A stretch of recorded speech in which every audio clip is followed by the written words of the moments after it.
Footsteps echo through a room littered with the aftermath of a fierce battle. He catches his breath, the strain of the fight etched on his exhausted face. His memory is a blank. He cannot recall the events leading to his own demise. A flashback reveals a moment of sheer terror as a dark entity ensnares him. He desperately flees through a hall of chaos as monstrous tendrils erupt from the ground. Spotting a weapon on the floor, he makes a decisive move to seize it. With the firearm secured, he swiftly turns to confront the encroaching horror. He grits his teeth and unleashes a determined shot at his monstrous foe. Though the details are lost, two figures remain clear in his mind: a monster and an angel. His bullets find their mark, repeatedly striking the creature's dark appendages. His mind flashes back to the start of it all, what should have been a normal day at work. But his ordinary routine was shattered when a dark tendril violently pierced through his chest. He recalls the crushing mundanity he felt just moments before the chaos erupted. The brutal impact sends a shockwave of pain through his entire body. His hand trembles as he instinctively clutches the source of his mortal wound. As his life fades, a timely command signals a sudden, powerful intervention. The angelic figure from his memories arrives, her golden armor gleaming as she swings her blade. She moves like a whirlwind, slicing through the dark appendages with righteous fury. In a single sweeping motion, she severs the entire mass of tendrils from its source. The warrior turns to face him, but the fatal blow has already been dealt. His hand trembles, desperately clutching the grievous injury on his chest. He slumps against the lockers, the life draining from him through the fatal wound. With ragged breaths, he accepts the cold, hard truth that his end has arrived. The angelic warrior turns her back, her duty seemingly complete amidst the wreckage. She takes a solemn step away, leaving him to face his final moments alone. But she hesitates, returning to kneel by his side in a moment of unexpected compassion. He reflects on this mysterious figure who crashed into his world and changed everything. A golden light glows from her hand as she informs him his sacrifice has saved the others. Her expression fills with regret as she confesses her power is not enough to save him. He offers a weak but content smile, finding peace in his final act of heroism. The warrior takes his hand, a final grounding touch. He looks up at her, his final wish to know the name of his mysterious savior. The angelic warrior introduces herself as Raylina, a Valkyrie of the dawn. She calls him by his name, Noah, offering a solemn apology and her thanks. She tells him his sacrifice was the key to saving the world. His journey concludes in that moment, becoming a nameless hero to the world he saved. But his end triggers a reaction elsewhere as a crimson sphere begins to shatter. His consciousness awakens in a new form, standing defiant against a horde of demonic creatures. He brandishes a magnificent new spear, its blade burning with a fierce red aura. An armored, monstrous beast immediately charges him, its red eyes glowing with malice. With a single brutal thrust, he skewers the beast, his heroic past now a distant memory. But the horde is endless, as a colossal fanged worm erupts from the ground before him. Faced with this new horror, a wicked grin spreads across his face, his eyes glowing with malice. Undeterred, he plants his foot and charges headfirst into the sea of monsters. His consciousness fades from the battlefield, transitioning to an entirely new reality. He awakens not in a fiery pit, but in a vast cosmic void, his demonic features gone. He looks down at his hands, grappling with the fact of his death, yet feeling an unsettling emotional emptiness. He closes his eyes, trying to piece together his fragmented memories, but finds only a frustrating haze. Two figures cut through the fog of his mind: the monster that ended him, and the woman who tried to save him. Surveying the endless expanse of stars, he questions his new reality, wondering if this is the afterlife. He calls out into the vast emptiness, sensing he is no longer alone. A disembodied voice ripples through the cosmos, addressing him as human. A colossal hooded entity emerges from the darkness, declaring it desires something he possesses. Overwhelmed by the cosmic horror, he demands to know its identity and his location. The entity reveals itself as the Void, explaining this is the end of all realms, and his soul was shattered to get here. It clarifies that just enough of his soul was salvaged for them to piece him back together. A blue flame ignites in his hand, representing his newly reformed soul, as he offers a less than sincere thanks. He examines his new soul, realizing with a chill that his emotional emptiness remains. The Void dismisses his feelings, clarifying it doesn't want gratitude, but a mysterious seal he possesses. Utterly baffled, he insists he has no knowledge of any such seal. The Void reveals a seal bonded with his soul at the moment of his death, urging him to look within. He scoffs at the vague instructions, having no idea how to access his own soul. Deciding not to provoke a cosmic god, he closes his eyes and reluctantly gives it a shot. A brilliant blue light suddenly shines from his chest as he focuses his will. System windows materialize before him, confirming the creation of an astral script and displaying his status as deceased. Floating in the cosmic expanse, he stares in shock at the holographic interface, amazed that the strange command worked. He inspects the details, discovering the seal is a source of infinite potential now permanently fused with him. The cosmic entity expresses its extreme annoyance, realizing separating the seal will be a near impossible task. Noah smirks at the entity's predicament, but the void counters that one solution still remains. The entity offers him a choice: become its puppet and wield immense power, serving as the vessel for its rebirth. The entity reveals its plan. Noah will become a path for its hunger, and in exchange, he will be granted a new life. Unimpressed, Noah looks up and coolly asks about the consequences of refusing this generous offer. The void ominously illustrates its alternative, showing dark tendrils preparing to seize his very soul. It clarifies that upon refusal, his soul will be shattered and consumed to extract the seal's power. A wry smile crosses Noah's face as he sarcastically acknowledges the complete lack of a choice. He pushes his luck with a bit of gallows humor, cheekily asking if he gets a lawyer for this cosmic contract.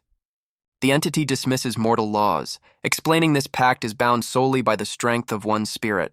Noah points out the obvious flaw, arguing the pact is inherently unfair against a godlike being. As a system window demands a decision, he realizes with alarm that his memories of life are rapidly slipping away. He desperately clings to the fading sensations of having a body, feeling emotions, and simply being alive. He weighs the cost of the pact, then clenches his fist, firmly deciding to refuse the deal. Noah confronts the entity, theorizing that the so-called god is incapable of taking the seal by force. The cosmic being's voice echoes through the void, addressing him by his full name and calling him a perplexing soul. In response to his defiance, shadowy tendrils lash out from the entity, shooting directly toward him.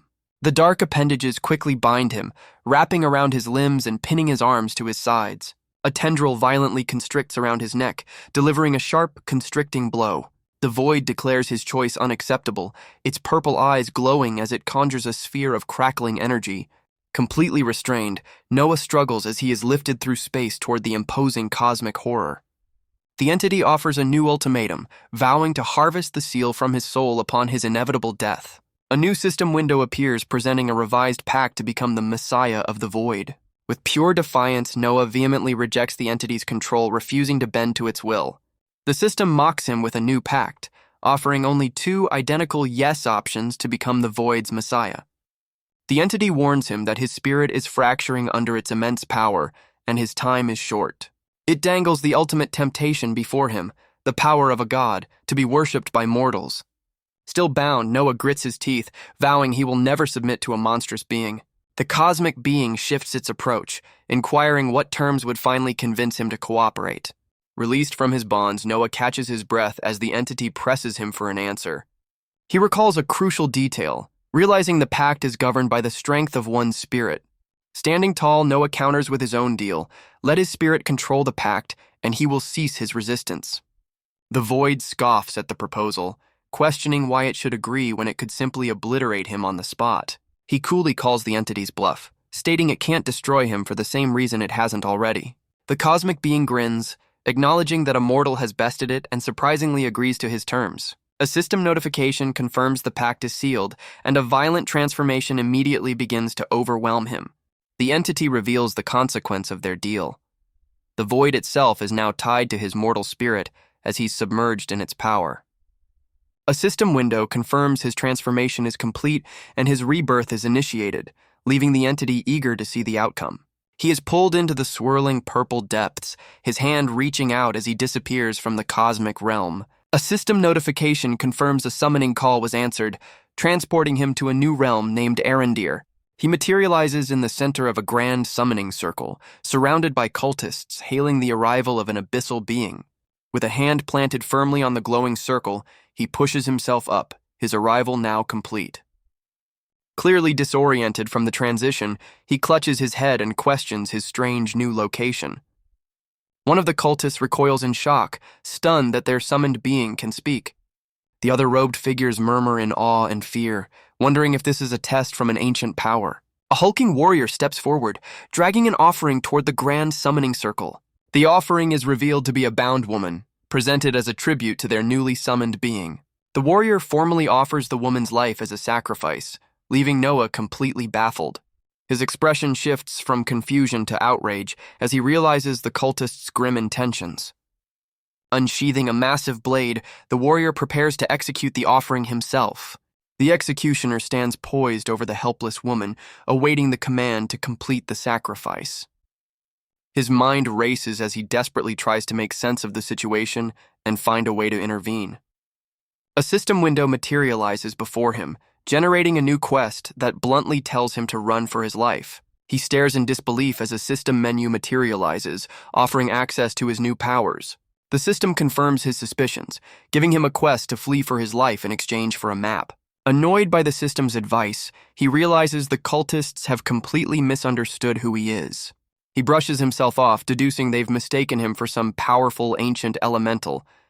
Deciding to play along, he glares at the cultists and demands to know where they've brought him.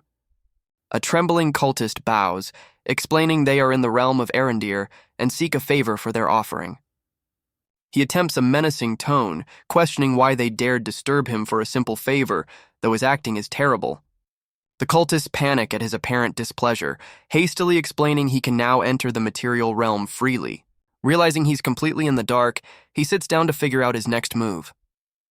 The system provides a solution, granting him the Identify perk to analyze his surroundings. He activates his new perk, intending to analyze the executioner first. The system identifies the cultists, but labels the captive woman a flame warden, sparking a new plan.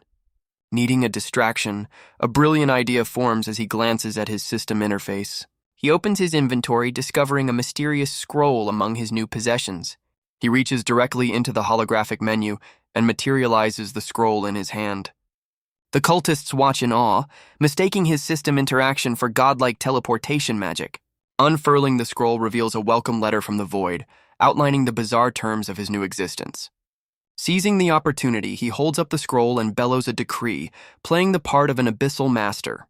He boldly declares the captive woman will now serve him, throwing the cultists into confused whispers. He glares down at the stunned followers, daring them to defy his command, and they quickly back down in fear.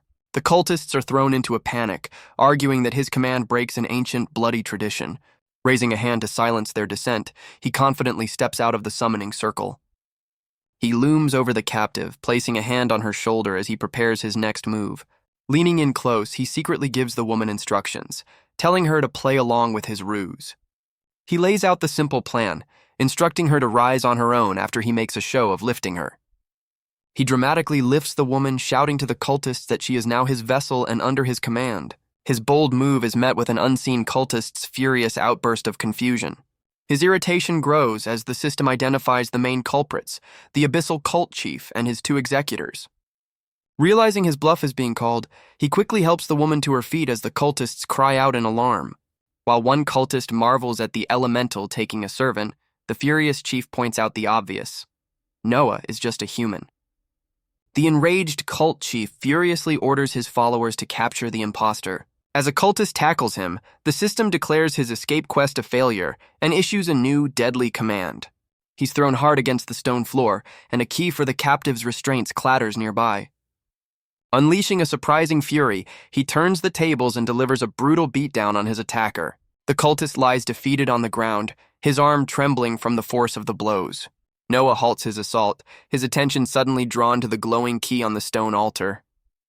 With a new objective in mind, he desperately lunges forward to grab the key. Clutching the key, he tries to rouse the captive woman, urging her to break free. He skillfully throws the key toward the captive just as an executor moves in to attack. Having thrown the key, Noah turns to face the sharp point of the executor's blade.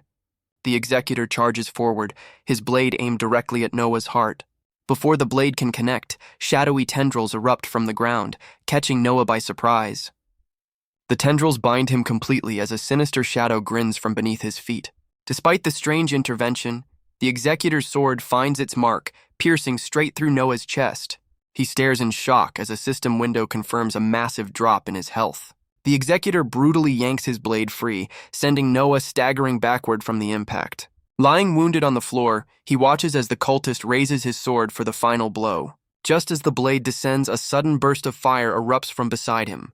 The executor is instantly engulfed in a roaring inferno, his attack cut short by searing pain. Noah watches in stunned silence as his would-be killer is consumed by the unexpected flames. The newly freed Flame Warden makes a powerful entrance, stepping forward as the defeated executor smolders in the background. With her fists wreathed in flames, she stands ready as the remaining cultists foolishly charge toward her. She unleashes a devastating wave of fire, creating a sweeping inferno across the stone floor. The cultists are sent flying as she calmly stands amidst the fiery chaos she has created. Spinning gracefully, she creates a massive vortex of fire, consuming every cultist in its path. Enraged by his followers' failure, the cult chief decides to handle the powerful woman himself. He dashes past the wounded Noah, completely focused on his new, more dangerous opponent.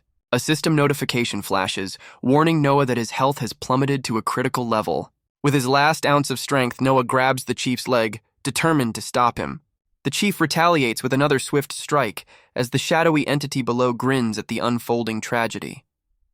The chief's blade lands with brutal finality, ending Noah's desperate struggle. System notifications flood his vision, confirming a quest is complete and the captive Aurelia has been freed. A new alert flashes, showing his health has plummeted to a dangerously low 7%. The aftermath of the strike leaves him motionless on the cold stone floor. The system confirms the shadowy entity consumed the cultist, completing the quest on his behalf. He barely registers the notifications, his mind reeling from the fatal injury. As his health drops to 6%, the system offers him a choice: awaken a new path. Lying defeated on the ground, he can't believe his new life is already over. He stares at the stone floor, grimly accepting the cruel joke fate has played on him. His consciousness drifts back into the cosmic void as the system's offer hangs before him. The system announces the start of an awakening process, transporting him to his astral space. His consciousness arrives in a new, bewildering location, his vision blurry as he tries to get his bearings. He finds himself inexplicably inside a claw machine, realizing he's been transported to an arcade. Stepping out into the neon-lit arcade, he feels a sense of nostalgic unfamiliarity with the setting. A mysterious figure watches him, remarking that he has finally arrived. The speaker is revealed to be a man named Dylan, an employee at the arcade's prize counter. Dylan offers a casual wave, as if he's been expecting him all along. Noah glares suspiciously at the stranger, demanding to know his identity and the nature of this place. He immediately suspects another trick, questioning if Dylan is another cosmic entity sent by the void. Dylan holds up his hands placatingly, asking for a moment to explain the bizarre situation. The man introduces himself as Dylan, explaining his lack of a last name as a quirk of Noah's own subconscious. Noah looks unimpressed by this logic, as Dylan confirms his suspicions about his origins. Dylan calmly reveals he is from the Void, acting as its representative in their pact. He reluctantly admits their agreement has bound him to Noah's astral space. Accepting the bizarre situation for now, Noah walks over to an arcade cabinet. He grips the joystick, questioning if this entire arcade is his so-called astral script. The screen immediately flashes to life, signaling the start of a new process. A system message announces a special event for his awakening, offering him a choice of 3 paths. Dylan scoffs at his ignorance, explaining the astral script is a magical manifestation of his soul. He elaborates that this arcade is Noah's personal astral space, a form chosen from his own mind. A faint smile crosses Noah's face as he recognizes the arcade from his childhood. He hovers his hand over the joystick, questioning his purpose in this bizarre astral space. Dylan approaches, explaining that while guiding awakenings isn't his job, Noah's case is special. Following Dylan's simple instruction, Noah's finger moves to press the start button. The game screen boots up, announcing it's integrating his past life due to a detected anomaly. A menu of paths appears as Dylan begins to explain the 4 core attributes Noah now possesses. He clarifies that these paths are the key to increasing his attributes and overall strength. Dylan warns that higher-grade paths offer bigger boosts, but can limit his future potential. The screen details the Warrior Path, a standard choice that grants 1 attribute point per level. Noah flicks the joystick, quickly assessing that the other starting paths are all fairly similar. Dylan suggests exploring other machines, and Noah, unimpressed with the basic paths, readily agrees. The cosmic guide points him toward a new cabinet, recommending a healing-focused path given his dire situation. Noah steps up to the new machine and presses a button to see the available options. A menu of healing classes appears, making him wonder if this choice will save him from his fatal wound. Dylan crushes that hope, explaining time is only slowed and he'll have mere minutes to survive upon his return. His attention is suddenly caught by a far more intriguing and ominous path, the Exsanguinator. The system reveals it's a rare class that manipulates blood, offering both healing and offensive capabilities. Dylan confirms it's a solid choice, a hybrid path of healing and affliction, and Noah seems to agree. With 2 more choices to make, Noah's expression hardens as he prepares to explore the final machines. The two stand together in the Astral arcade, one a cosmic guide, the other a mortal on the verge of a new destiny. Dylan points to a final machine, suggesting Noah choose a path from its selection. He scoffs at the legendary Void's Herald path, refusing to become a mindless puppet for the entity. After some thought, he settles on 2 other paths he believes will give him a tactical edge. The first is the Astral Walker, an epic path granting boosts to agility and mystic power. The second is the Void Hunter, another epic path that enhances his power and mystic attributes. He confirms his 3 choices, much to the exasperated sighs of his cosmic guide. With his decision made, he pulls the joystick and presses the button to finalize his new paths. He flinches as the arcade cabinet reacts violently to his unconventional choices. Dark, inky tendrils begin to ooze from the machine's screen, which has turned to static. The tendrils form a sinister face and lash out, wrapping around his hands as a low groan echoes from the machine. He struggles as the dark tendrils erupt from the machine, ensnaring his arms. Dylan smirks from the shadows, casually revealing he left out a crucial detail. A swirling vortex of dark energy manifests before Noah, threatening to consume him. His guide nonchalantly informs him that this first awakening will be an agonizing process. Completely bound, Noah is dragged into the portal, shouting in defiance at his cosmic guide. System notifications confirm his 3 new paths are awakened, granting him a trio of powerful new abilities. Another alert confirms his rank has increased, and his new classes have already gained several levels. The system displays a massive boost to his core attributes and awards him a surplus of free points. His consciousness returns to his body, his eyes snapping open with a newfound cold determination. Shaking from the strain, he pushes himself up from the floor, the grievous wound on his chest still fresh. The system confirms his new Exsanguinator path has granted him the Blood Drain ability. He activates the skill, drawing the spilled blood back into his body and receiving a massive regeneration boost. The crimson tendrils on his shirt reverse their flow, pouring back into the gaping wound on his chest. Meanwhile, the cult chief unleashes his own shadowy power, turning his full attention to the Flame Warden. A dark tendril whips through the air, landing a sharp blow against the woman's face. She stands her ground, facing down the cult leader as he conjures a vortex of dark appendages. Smoke rises from her clenched fist as she prepares to meet his dark magic with her own fiery resolve. The system issues a new quest, cheekily suggesting he exterminate the cult chief who summoned him. It follows up with a less than helpful optional objective, simply don't die. The cult chief's attack intensifies, trapping the Flame Warden within a swirling vortex of shadow. The cult chief's shadowy tendril lashes out with blinding speed, but the Flame Warden meets the attack head-on, blocking it with sheer grit. Her fist erupts in a torrent of flames, preparing a powerful counter. She unleashes her fiery power, determined to overwhelm the darkness. Dodging a barrage of shadowy projectiles, she closes the distance to her foe. The 2 combatants face off, one fueled by dark glee, the other by righteous fury. Their opposing energies detonate in a massive explosion of light and shadow. Meanwhile, Noah assesses his new quest, wondering what he can possibly do in his current state. His status screen reveals his new paths and a generous supply of unspent attribute points. He immediately begins to strategize, debating how to best allocate his newfound power. A smirk crosses his face as he strategically allocates his new attribute points for maximum effect. The system confirms his stats have skyrocketed, granting him a significant boost in mana. Meanwhile, the Flame Warden holds her ground, engulfed in fire as she confronts the cult chief's shadowy assault. She gracefully evades a dark attack, landing with perfect balance to counter her foe. With a powerful strike, she slams her fist into the ground, shattering the stone floor with explosive force. The impact sends fissures through the stone, demonstrating the sheer destructive power of her attack. The cult chief stares in disbelief, shocked by the woman's unexpected display of strength. She turns the very ground into a weapon, sending a barrage of stone projectiles hurtling toward him. He dodges with surprising speed, narrowly avoiding the deadly shower of debris. Their opposing powers finally meet, erupting in a cataclysmic explosion of fire and shadow. Amidst the chaos, Noah spots a fallen executor's sword and seizes the opportunity. He then accesses his inventory, recalling the mysterious scroll from the void. Using his new system, he materializes the sword and pushes himself to his feet, ready for a fight. He glances toward the ongoing battle, a new plan already forming in his mind. Just then, the Flame Warden is knocked back by a powerful blow, catching his attention. The cult chief floats menacingly, his dark power on full display as he prepares his next move. Seeing Noah's new resolve, the chief's confidence wavers, and he tries to claim it was all a misunderstanding. Playing his only card, Noah boldly declares himself an emissary of the void, sent to deliver a message.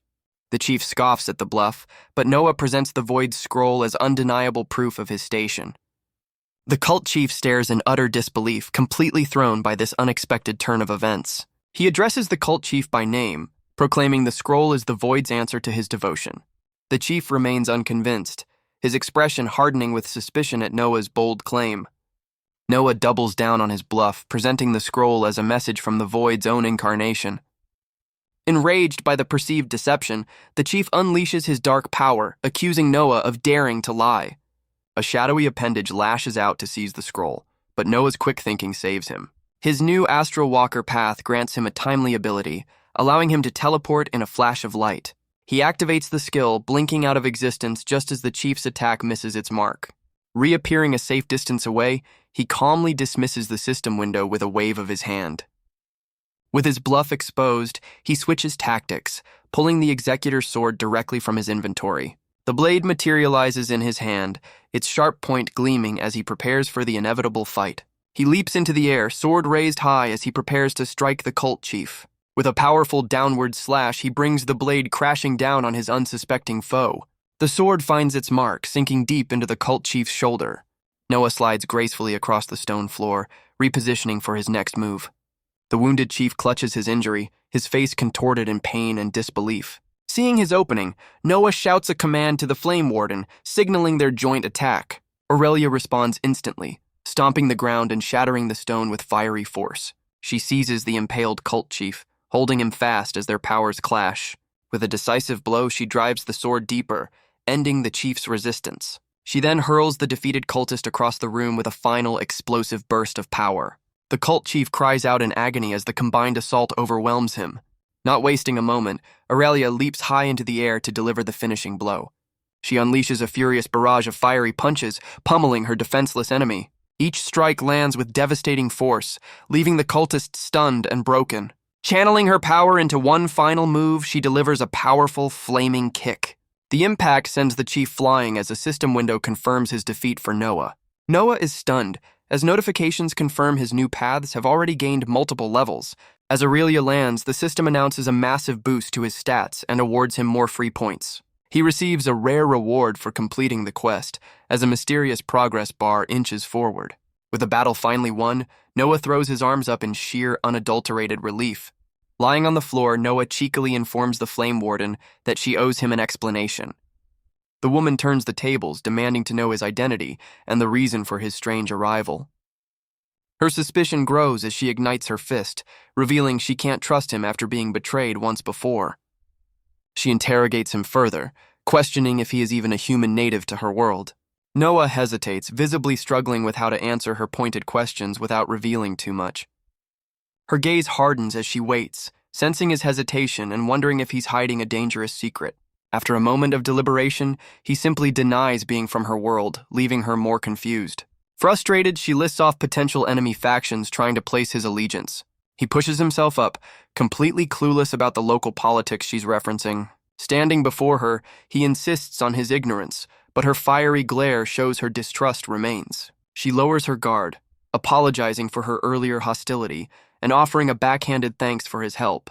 She explains her caution, revealing she was betrayed by her own adventuring team just before being captured. Noah shows a flicker of sympathy for her difficult day, and she seems to finally relax.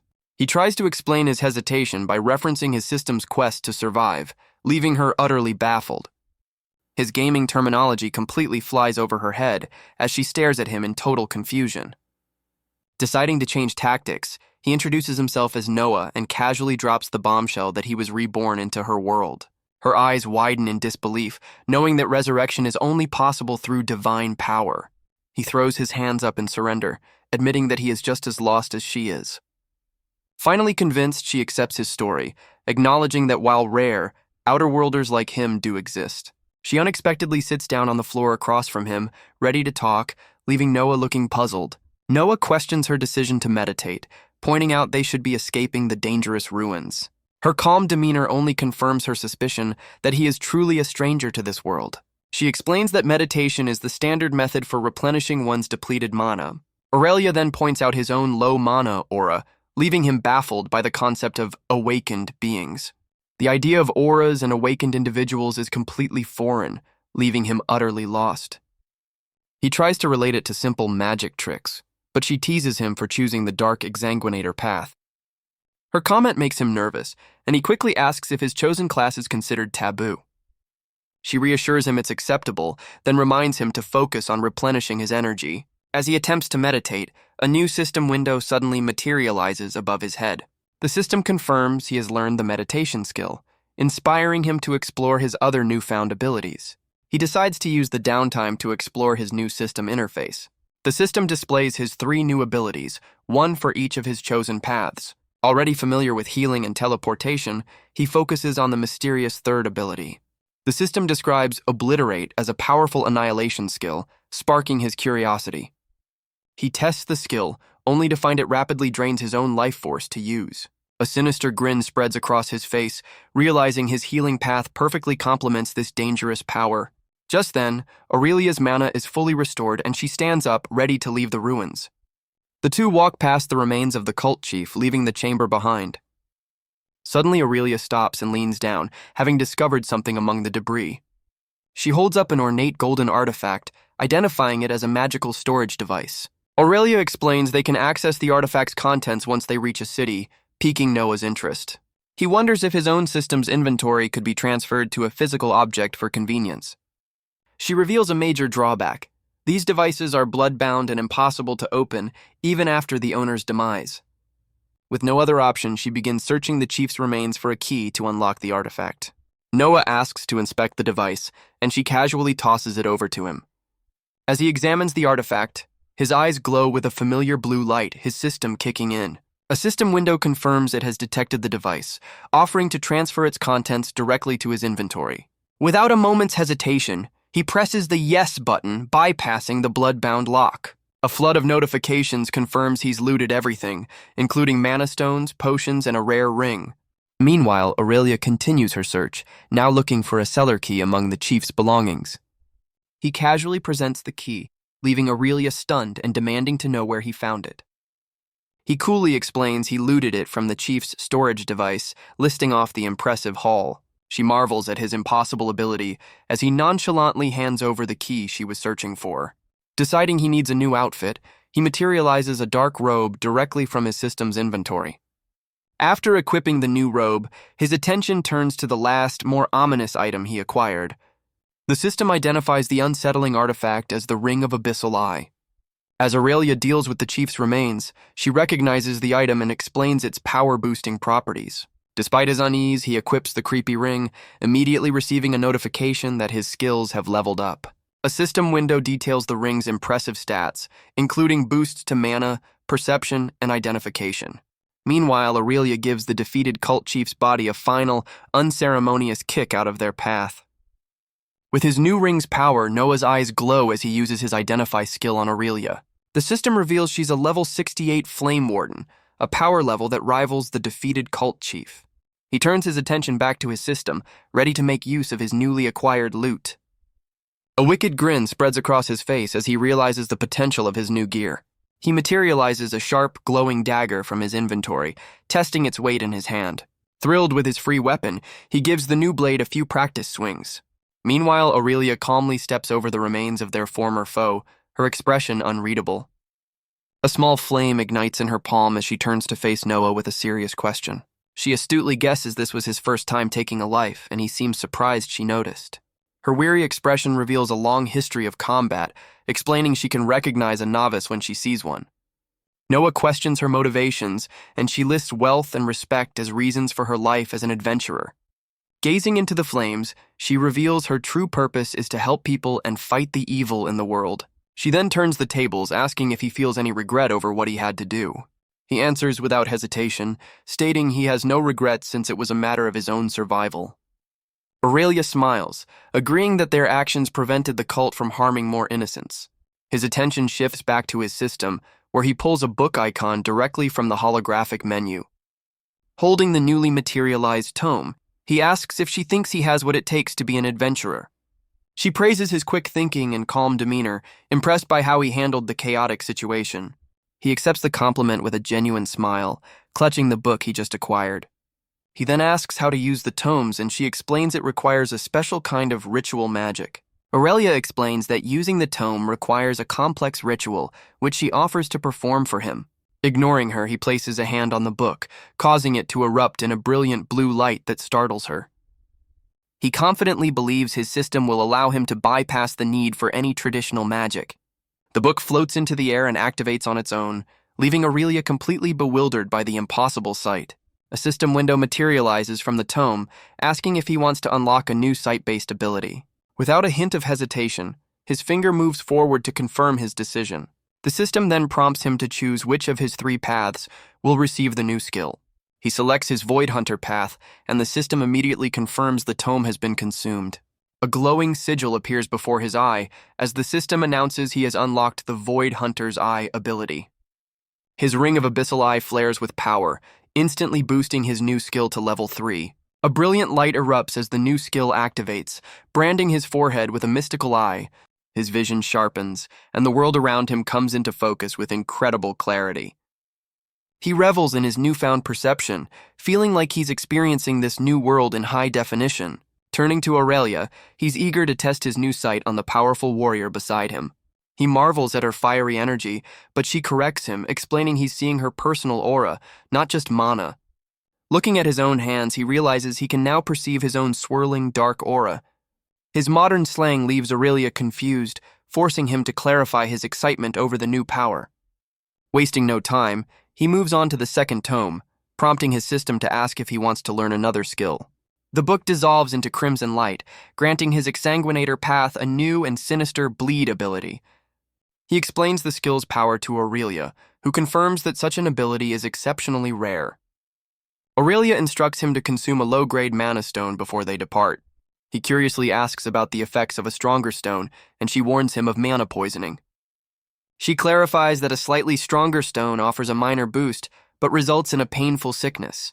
Continuing her explanation, she notes a much stronger stone provides a temporary, massive power increase.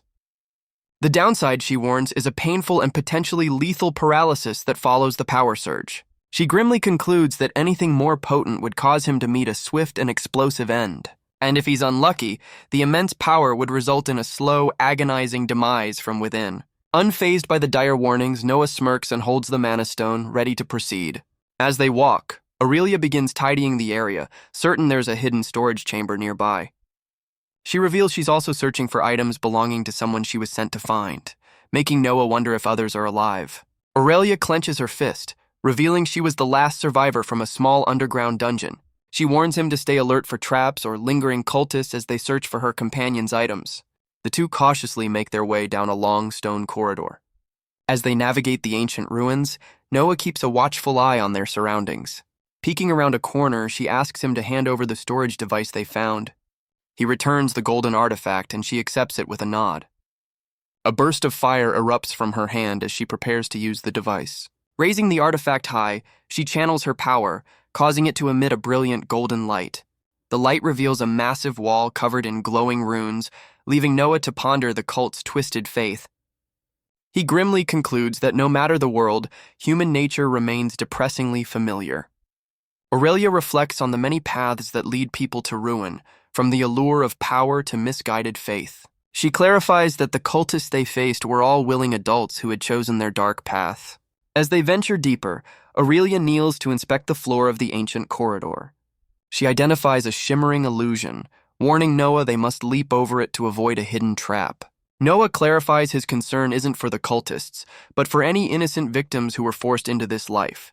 Aurelia reveals that for millennia, priests have developed methods for dealing with the abyss's influence. She describes a brutal purification ritual, a fiery ordeal that serves as both a cure and a public punishment.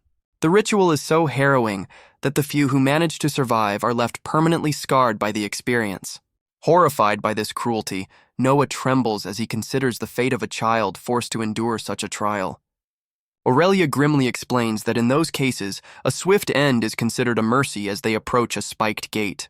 Aurelia's sharp eyes catch something ahead, her expression turning serious. They find their path blocked by a massive door, sealed with glowing blue magic. Deciding subtlety is overrated, she announces her plan to punch the magical lock open. Flames erupt around her arm as she channels her immense power into her fist. With a furious battle cry, she unleashes a devastating fiery punch toward the door. The impact creates a massive explosion, shattering the magical barrier with raw force. Noah smirks at her brute force solution, while she nonchalantly cools her smoking fist. Stepping through the wreckage, they find themselves in what appears to be the cult chief's private study. After a quick search, Aurelia flips through a book, finding nothing of importance. Noah reasons that a paranoid cult leader would never keep his real treasures in plain sight. Tapping his foot, Noah considers a classic movie trope for finding secrets. He tests his theory by pulling a random book from the shelf. When another book refuses to budge, his suspicions are confirmed. The system identifies the book as a rare tome, offering to teach him an advanced summoning skill. He dismisses the notification, prioritizing the search for the hidden passage. Relying on movie logic, he begins tapping books on the floor to find a trigger. Pushing one book back into the shelf reveals a hidden keyhole. He calmly pulls the necessary key directly from his system's inventory. Holding up the golden key, he gives Aurelia a knowing glance. With a satisfying click, he inserts the key into the secret lock. The bookshelf rumbles and begins to shift, confirming his movie-inspired hunch was correct. With a final clack, the shelf slides aside, revealing a secret chamber filled with alchemical supplies. She marvels at his discovery, and he explains it's a common trope from his world, much to her amusement. Peering into the darkness, they discover a grim scene with bloodstains on the floor below. Aurelia summons a small orb of light, a magical firefly to guide their way through the gloom. The light reveals a hidden dungeon, a long corridor lined with cells and stained with old blood. As they step into the grim hallway, a new system notification suddenly appears before Noah. The system announces a new hidden quest, challenging him to uncover the secrets whispered by the blood. He explains his new quest compels them forward, noting that the rewards and difficulty are ominously unknown. The two exchange a look of grim understanding, both sensing the ominous nature of this new path. Noah places a hand on her shoulder, suggesting she stay behind for her own safety. Aurelia counters, pointing out that as a newly awakened, he is the one who's truly in danger. She dismisses him as a low-ranked novice, completely out of his depth in this situation. Kneeling by a bloodstain, she insists he should be on simpler quests, not in an abyssal cult's dungeon. He points toward the exit, logically suggesting they retreat and return with backup. She refuses, revealing her treacherous former team is still around and she had other allies with her. Aurelia explains her companions were slain, and she must find them before they rise as undead monsters. Tapping his ring, Noah makes his decision, resolving to accompany her on this grim task. He vows with newfound confidence that he will not allow her to die in these ruins. She playfully scoffs at his protective declaration, while he defensively reminds her of his role in their recent victory. She admits he's adapting well to magic, and he cheekily credits his video game experience. With her magical firefly lighting the way, Aurelia leads them down a path to the left. They squeeze through a narrow corridor, which she explains is a defensive measure to slow intruders. She tests the mana-forged walls with a light punch, confirming they're incredibly durable. Reaching another sealed door, Noah wonders if she plans on punching this one open too. Instead of using force, she simply reaches out and tries the doorknob. The door swings open without resistance, and she cautiously pulls him inside. Stepping into a room littered with papers, she concedes that his hunch was correct. Aurelia identifies the chamber as the cult chief's secret study, filled with his research. While she struggles to decipher the scattered notes, Noah discovers the chief's true plans hidden within a book. The journal reveals the chief's twisted goal, creating a chimera from his familiar. His first attempt was a mindless beast, but he laments the loss of a second, more intelligent prototype. The notes reveal the unstable process required a stronger base, specifically an awakened human like Noah. As he finishes reading, a system window confirms his quest is complete, offering no reward for the grim discovery.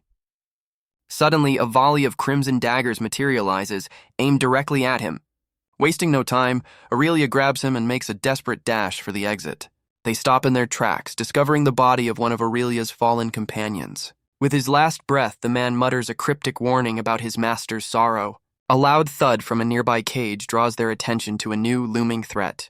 A grotesque three-eyed monster peers from the bars, identified by the system as a flesh-grafted horror. Arendear realizes with horror that the creature is made from the other prisoners. Noah notes the grotesque monster seems to be ignoring them for now. The two let out a synchronized sigh of relief, but their respite is short-lived. Suddenly, one of the creature's faces points at Noah, identifying him as its master's killer. His hand clenches as he realizes the monster is drawn to the cult chief's ring. Noah curses his oversight, understanding the ring has just made him the monster's primary target. The flesh-grafted horror breaks free from its cage, lunging forward with terrifying speed. Arendear shoves him out of the way, unleashing a torrent of flames to intercept the beast. He narrowly dodges the chaos, throwing up a system window as a desperate last-second shield. A new quest appears, challenging him to escape the familiar's vengeance for a chance at an epic reward. He frantically tries to use his system, but the monster is already upon them. The grotesque creature focuses its three eyes on Noah, intent on avenging its fallen master. Its powerful grip seizes Aurelia's hand, signaling the start of its brutal assault. The sheer force of the attack sends Noah sprawling as he realizes they need to escape immediately. Arendear is tossed aside like a ragdoll, her body slamming hard against the stone floor. The familiar lands in a pool of liquid, its many faces chanting a single-minded vow of death. It lets out a horrifying roar, its massive tongue lashing out in a grotesque display. Before he can react, a monstrous hand seizes his arm, pulling him off balance. He tries to activate his blink ability to escape, but discovers his skill has been mysteriously disabled. The creature grins sadistically, savoring his terror as it prepares to finish him off. The system confirms his aura is suppressed, disabling his blink ability as the monster swings him through the air. He's violently thrown across the stone floor, barely managing to land on his feet. The creature turns its glowing green eye on Arendear, marking her as its next target. With a chorus of voices, the familiar vows to exterminate the Flame Warden. Arendear slides back, holding her ground as the grotesque beast lunges at her. She realizes her flames are ineffective against its rapid regeneration and searches for a new strategy. The monster's body suddenly erupts in a mass of sharp, bony spikes. Noah recoils from a piercing shriek, but a system notification confirms he resisted the mental attack. Now covered in spikes, the creature leaps into the air, preparing to rain down destruction. Arendear gracefully dodges a volley of deadly projectiles that shatter the ground where she stood. With incredible agility, Arendear deflects the deadly spikes with a series of fiery punches. She retaliates with a massive, explosive burst of her own power. The force of the blast sends the grotesque creature crashing violently to the ground. Arendear lands gracefully and checks on Noah, who is still recovering from the sonic attack. The wounded familiar staggers back to its feet, far from defeated. It spins rapidly, transforming its spiky body into a vortex of shadowy tendrils. The monster unleashes a deadly storm of dark projectiles from the swirling mass. Both Noah and Arendear leap aside, narrowly avoiding the lethal barrage. Arendear immediately prepares a counter, channeling a burst of fire into her fist. Her eyes glow with fierce determination as she focuses all her energy into the next attack. Engulfed in fire, she dives headfirst into the swirling vortex of darkness. She lands a devastating punch, unleashing a massive explosion of pure, fiery energy. As she lands, the inferno consumes the grotesque creature, its many faces crying out. The souls trapped within the monster let out a final, agonizing wail as they're overwhelmed by the flames. She creates a wall of fire with a sweep of her arm, forcing the writhing mass of bodies to stay back. Noah is disturbed by the helpless cries of the souls trapped within the familiar. With grim determination, she gathers her remaining power for one final, purifying attack. Raising her hands, she unleashes a towering inferno to completely incinerate the abomination. The creature is caught in the fiery vortex, its form twisting as it's consumed by the blaze. Noah watches nervously, wondering why the incredibly resilient monster still hasn't been defeated. Noah watches in disbelief as the creature, far from defeated, begins to stir within the flames. Its flesh twitches and shudders, writhing in agony as it undergoes a horrific transformation. The grotesque mask cracks open, revealing a new, more monstrous form emerging from within. The beast reveals its true draconic shape, letting out a piercing shriek that echoes through the chamber. A system notification confirms Noah heard the creature's phantom wail, but managed to partially resist its power. Despite his resistance, a series of debuffs flood his screen, crippling his stats and regeneration. Staggering from the mental assault, Noah barely registers the creature's tail whipping past him. The beast unleashes a lightning-fast tail strike, shattering the stone floor with a single blow. He desperately tries to activate his blink ability to escape the onslaught, but the skill fails to trigger. The monster's attack connects, sending him flying backward with brutal force. The creature's massive tongue ensnares Aurelia, pulling her off balance with terrifying force. She's violently slammed against the stone wall, the impact echoing through the chamber. Having dealt with the Flame Warden, the monster turns its three-eyed gaze back toward Noah. It unleashes a horrifying shriek, preparing to finish off the downed Aurelia. Just in the nick of time, Noah successfully activates his blink ability to teleport across the room. He reappears with a powerful kick to the beast's head, earning a level up for his timely skill usage. The monster staggers back, stunned by the unexpected and well-aimed blow. Noah lands with a grimace, his frustration mounting as the battle rages on. From the ground, Aurelia watches in disbelief, struggling to recover from the brutal assault. Taking a stand, Noah positions himself between the monster and his injured ally, ready to defend her. He activates his blink skill, using the brief window to reposition himself. He plunges his dagger into the beast's back, but a notification confirms the creature resisted his bleed effect. As the monster retaliates with a spiky wing, he teleports away in a flash of light. Reappearing on the creature's back, he prepares to strike again, ignoring a low mana warning. Feeling the strain, he pulls out a mana stone, his glowing eye fixed on his target. He crushes the stone, instantly refilling his mana, but suffering from minor mana poisoning as he attacks. Empowered by the energy surge, he unleashes a furious flurry of slashes with his daggers. With the monster temporarily down, he leaps back to create some distance. He trembles from the exertion, realizing the mana stone's side effects are taking their toll. Just then, a new system notification appears, revealing his exsanguinator path has unlocked a new skill. He stares in disbelief as a notification confirms the monster has completely resisted his new ability. Undeterred, he teleports directly above the creature, preparing to plunge his dagger into its back. With a bead of sweat on his brow, he grips his weapon, his expression hardening with grim resolve. He unleashes a powerful slash, his blade glowing with energy as he carves into the monster's flesh. System notifications flood his vision, confirming his bleed effect was resisted and his mana is critically low. Realizing his attacks are failing, he leaps from the creature's back to create some much-needed distance. Staggering from exhaustion, he pulls out a high-grade mana stone and crushes it in his mouth without hesitation. A system window confirms his mana is overcharged and his stats are boosted, but he's now suffering from severe mana poisoning. Empowered by the surge of energy, he blinks back onto the monster for another relentless assault. A swirling vortex of dark energy erupts from his hand as he unleashes his newly unlocked skill. He channels his overcharged mana into his Void Hunter's ultimate skill, Obliterate. The devastating attack consumes the beast's head as Noah leaps away to safety. With grim determination, he watches to see if his final gambit paid off. He follows up with a powerful, dual-wielded slash cutting deep into the creature's form. His overcharged state allows him to strike from multiple angles at once in a blur of motion. As the monster finally dissolves, notifications confirm his key skills have leveled up from the intense fight. Believing the fight is finally over, he prepares to deliver a finishing blow. He plunges his daggers into the creature's remains, determined to end it once and for all. But to his horror, the monster's head regenerates and lunges forward, still very much alive. The mana buff wears off, hitting him with severe paralysis and a migraine as he's thrown to the ground, utterly spent. The monster lets out a furious roar, lunging forward to consume its resilient prey. Its massive tongue ensnares Noah, wrapping tightly around his paralyzed body. Completely immobilized, he lies helpless on the floor, fully at the creature's mercy. Meanwhile, Aurelia sits defeated in a pool of water, too weak to intervene. The grotesque beast swallows him whole, its fleshy throat bulging with the effort. Its body shudders violently as it begins to digest its latest victim. Suddenly, a blade bursts from within the creature as a system window confirms Noah has inflicted bleed. Notifications confirm he's draining the monster's life force to heal himself and remove his debuffs. The familiar collapses in agony as the internal bleeding intensifies, its body racked with pain. A bloody gash rips open across its torso, and a hand reaches out as Noah begins to tear his way free. Covered in the creature's remains, Noah triumphantly emerges from the monster he defeated from within. He walks away from the carcass, leaving a trail of bloody footprints as he approaches the exhausted Aurelia. A barrage of notifications confirms his victory, granting him multiple level-ups and a massive stat boost. His quest completion rewards him with a legendary-grade Tome of Lifeblood, a prize of immense value.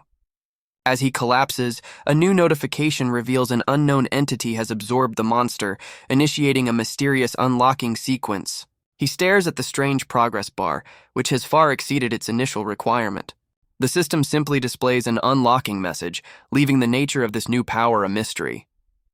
Overwhelmed by the battle's toll, his eyes close as he finally succumbs to exhaustion. The last of his strength gives out, and he collapses face first onto the cold stone floor. With both heroes incapacitated, the chamber falls silent, leaving them vulnerable in the grim aftermath. His hand trembles in a pool of blood as he slowly regains consciousness. He forces himself to kneel, clutching his head as the agonizing after-effects of the battle set in. Despite the pain, he enters a meditative state, his system confirming his mana is rapidly regenerating. Suddenly, a strange blue energy envelops his body, interrupting his recovery. The energy throws him back to the ground, leaving him to wonder what is happening to him. A flood of notifications reveals the source of his pain, a long list of debilitating status effects. Aurelia, having recovered, approaches him and asks if he's all right. She walks away, remarking on the miracle of their survival and thanking him for saving her. She clenches her fist, frustrated with her own performance and how easily she was defeated. Her steps halt just before she reaches the bloodied form of her fallen companion. Aurelia calmly identifies his condition as mana poisoning and prepares to help him. She reassures the blood-soaked Noah that his affliction isn't a major cause for concern. Explaining that mana poisoning is rarely fatal, she reveals there's a simple cure for it.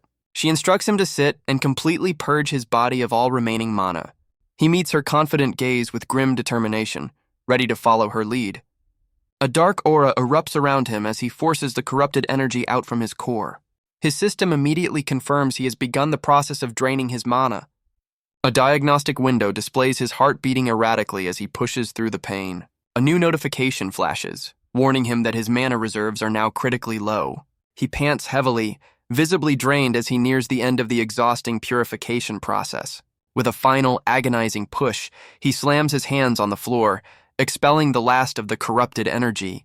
A system notification confirms his mana is at 0, and the poisoning has been successfully purged.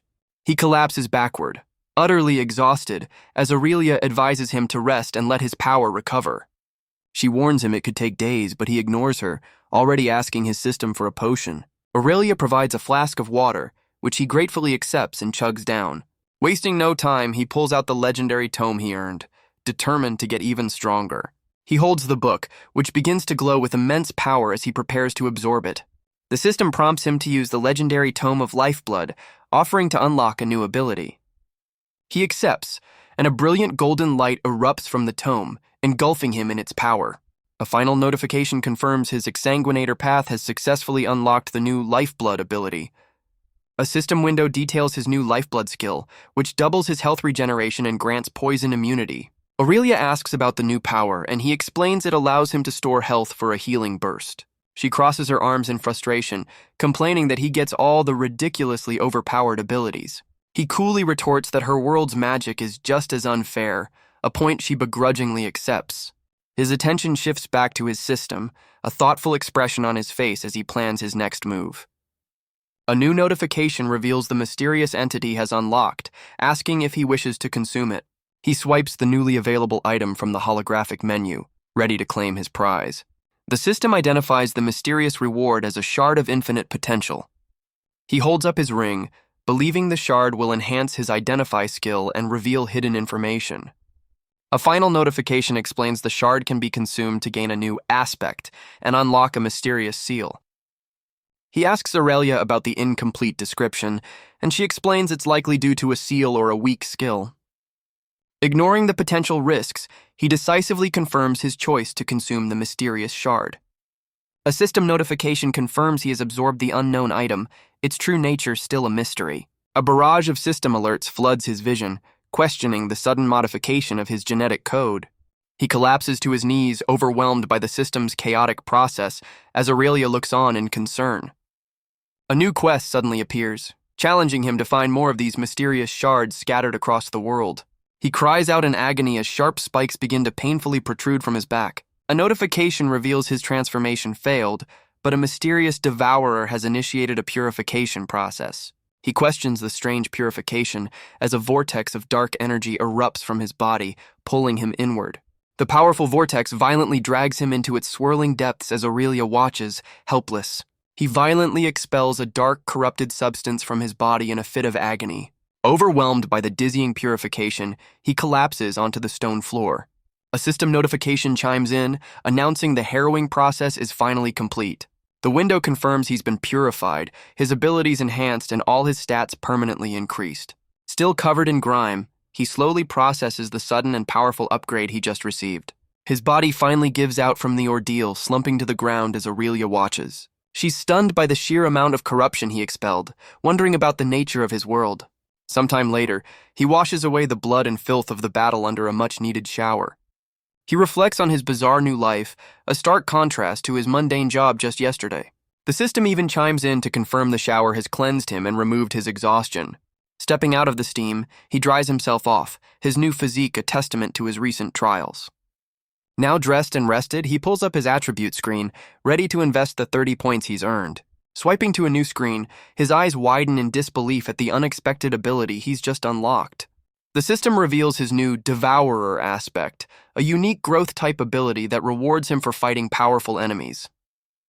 He marvels at the immediate 5% stat boost and wonders about the potential of its growth property.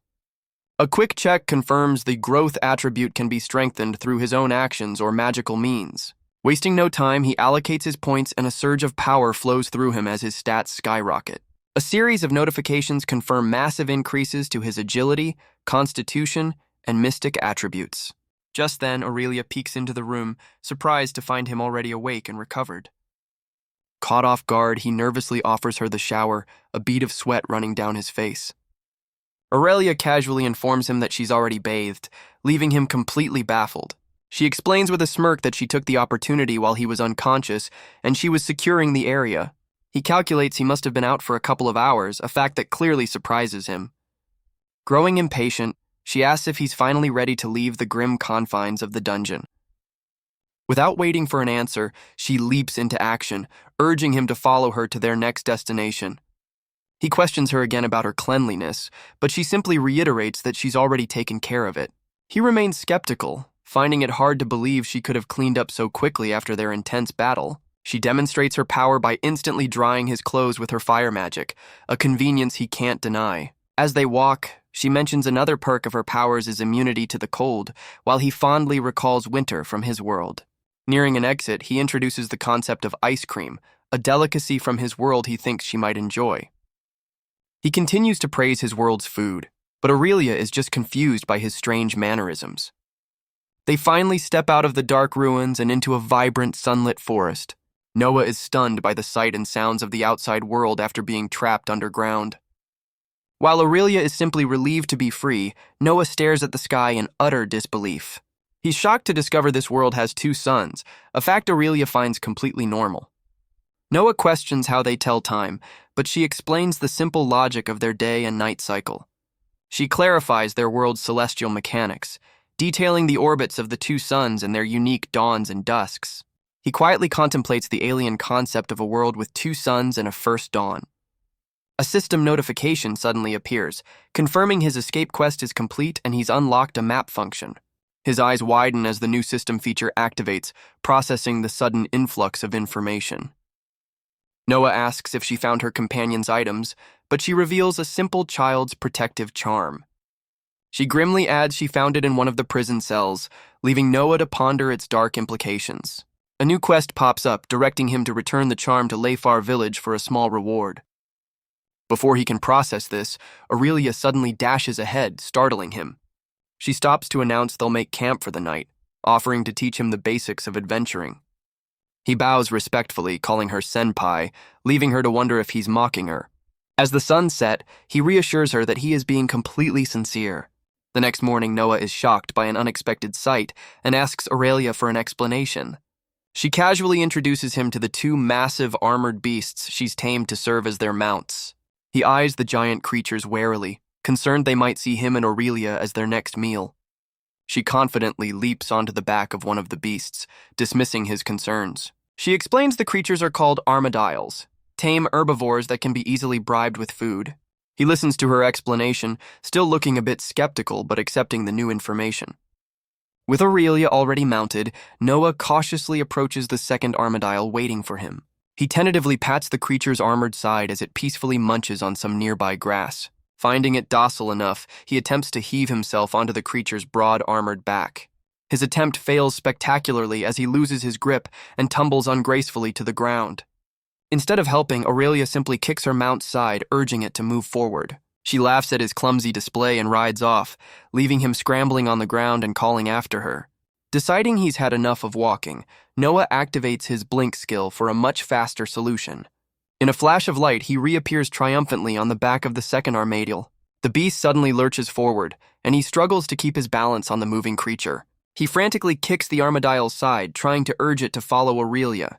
The creature turns its head with a stubborn look, completely ignoring his commands. Aurelia calls back, warning him to grab on tight as she prepares to set off at speed. The armadillo's powerful claws dig into the side of a massive tree, preparing for an unexpected ascent. To his shock, both beasts begin running vertically up the giant tree trunk, defying gravity. His mount comes to an abrupt halt and he loses his grip, crying out as he begins to fall. Aurelia looks back in alarm as he plummets from the side of the colossal tree. A system window appears, confirming he's activating his blink skill to save himself from the fall. He reappears midair, desperately clinging to a thick tree branch to break his fall. His relief is short-lived as the branch cracks ominously under his weight. With a loud snap, the branch gives way, sending him plummeting once more.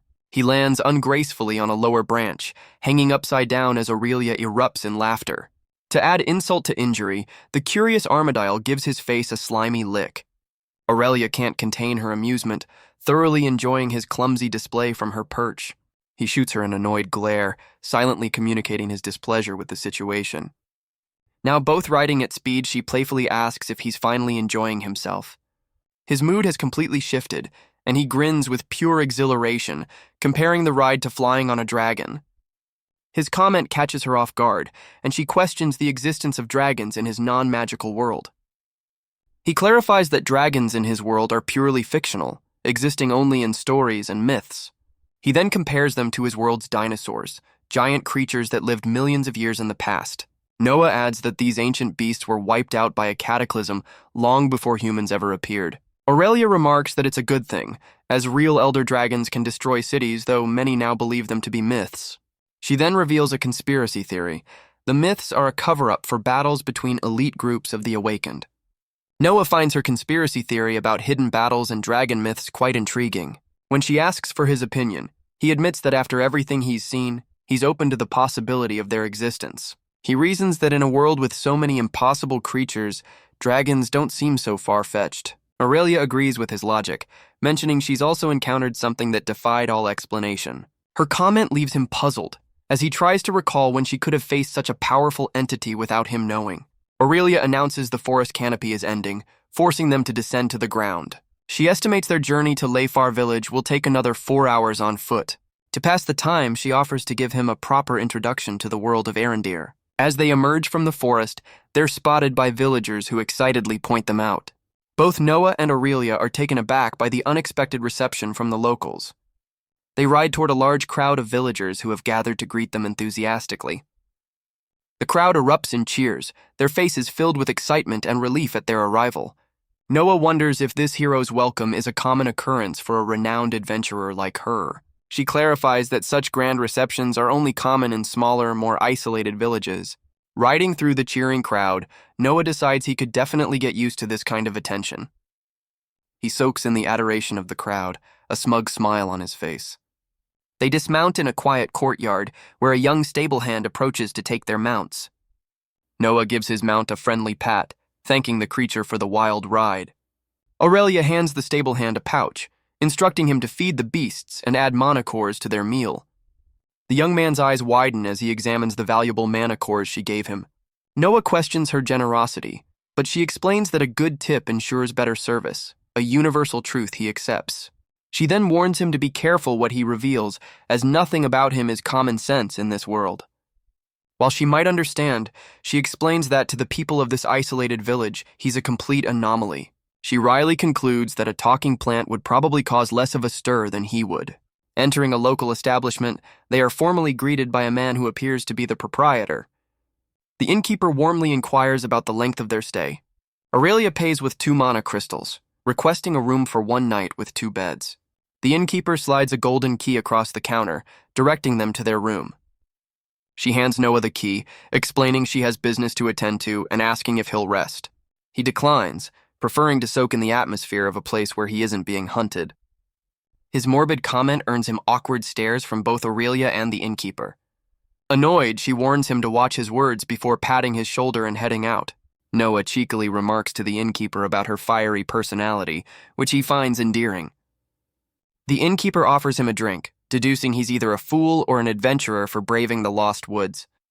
He concludes that regardless of the reason, Noah definitely looks like he could use a strong drink. Noah agrees to the drink, admitting that despite the early hour, he could certainly use one. The innkeeper enthusiastically calls for a mug of ale, the tavern bustling with life around them.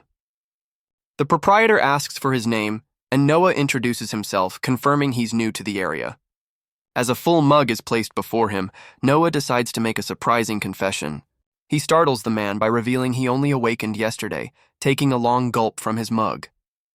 The innkeeper questions why a new awakened is with an E-ranker, warning him not to risk his life for a woman. Ignoring the advice, Noah savors the drink with a look of pure, blissful satisfaction. He clarifies that his awakening was forced by circumstance and Aurelia is just helping him, making the innkeeper nostalgic.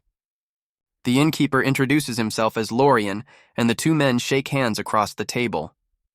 A system notification identifies Lorien as a stone-carved warrior, prompting Noah to ask about his adventuring past. Lorien explains he retired after an accident cost him his magic, grateful just to be alive. Noah asks what kind of monster could do that, surprised that abilities can be permanently lost. The innkeeper recounts a quest in a northern dungeon where his party was ambushed by an unknown entity. A flashback reveals a translucent monster instantly paralyzed his team, resulting in devastating casualties. Lorien concludes his grim tale, admitting he never learned the identity of the mysterious creature. As Noah drinks, a system notification confirms his lifeblood ability has instantly purged the alcohol's effects. He slams his mug down in frustration, but Lorien correctly guesses he has a high constitution. The innkeeper suggests deactivating the skill, and a system prompt immediately gives Noah the option. A quick notification confirms his lifeblood ability has been successfully turned off. Finally able to enjoy his drink, Noah enthusiastically calls for another round to celebrate. Lorien points out the perk of his new ability, and Noah gleefully realizes he has an instant cure for hangovers. After a few more drinks, a system notification confirms he is now officially intoxicated. He flinches as his lifeblood ability automatically kicks in, instantly purging the alcohol from his system. Now sober, Noah asks Lorien to elaborate on the missing villagers he mentioned earlier. The innkeeper's expression turns grim as he confirms people have been vanishing in the nearby woods. He recounts how it all began 6 months ago, when 2 villagers entered the forest and never came back. Even a party of adventurers couldn't find any clues, forcing the fearful villagers to abandon the forest entirely. Tragedy struck again when the local mines collapsed, and a search for survivors tragically came up empty. With the mines sealed off, Noah learns that 2 more adventurers were hired just a couple of days ago to investigate.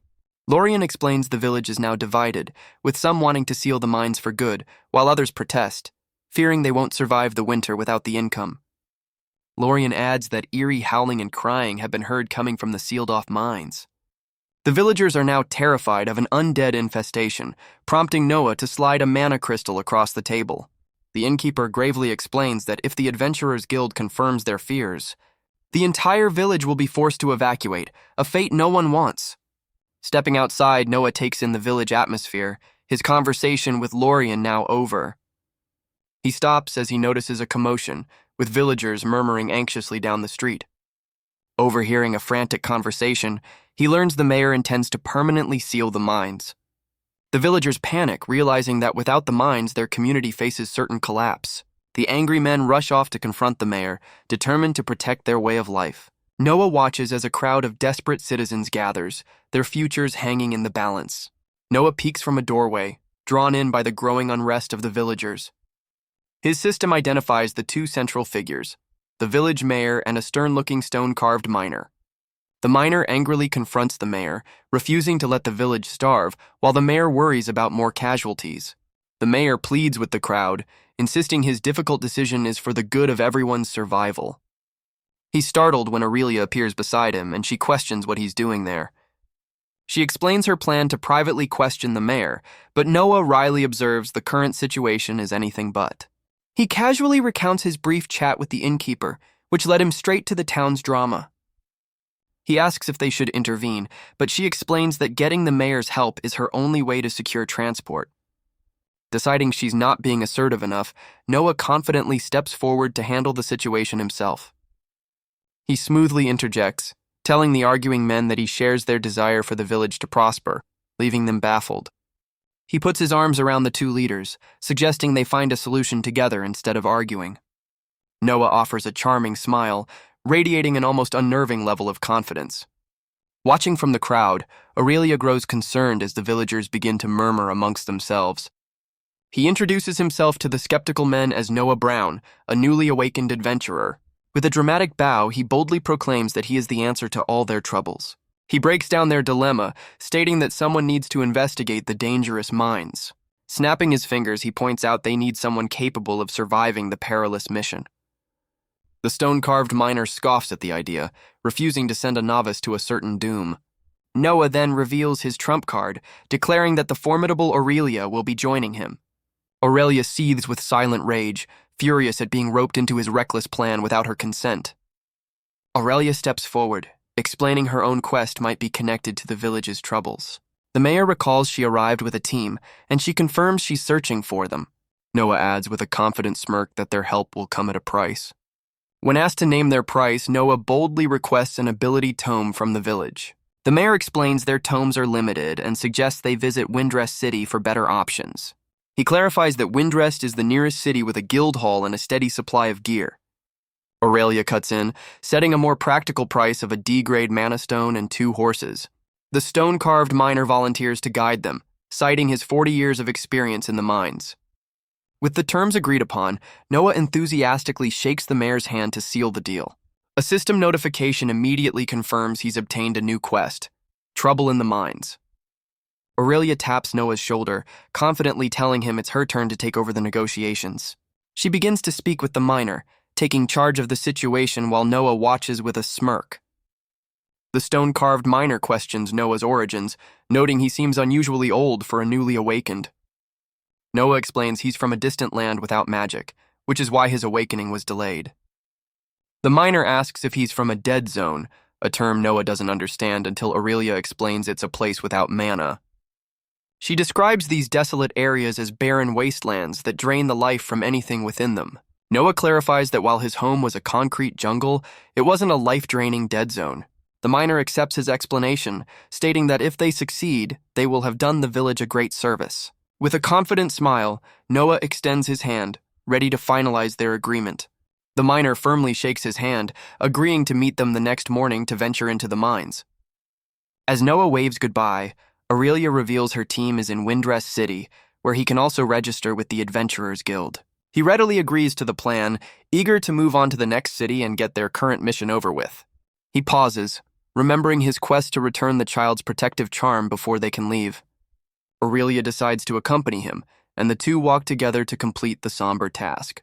They soon arrive at a small, quiet house, presumably the home of the charm's owner. Taking a breath, Noah raises his hand and knocks firmly on the wooden door. A woman flings the door open, her expression shifting to shock as she mistakes Noah for someone named Pierce. The woman looks on in confusion as Aurelia steps forward to present the familiar-looking charm. Her eyes widen as she recognizes the golden charm, confirming it belongs to her lost companion. Tearing up, she clutches the charm to her chest, her hopeful expression pleading for news of its owner. Aurelia solemnly shakes her head, confirming the woman's worst fears without a word. the woman breaks down, clutching the charm as she finally accepts the grim reality of her loss. A younger woman appears in the doorway, asking them to help her distraught mother inside. Inside, the daughter comforts her mother, explaining they had braced themselves for this news. She thanks them for bringing the necklace, saying that it provides a painful but necessary closure. The daughter explains they can't pay, but Noah assures her their true reward lies in solving the mystery of the mines. Aurelia apologizes, her voice heavy with regret for not being able to save her companion.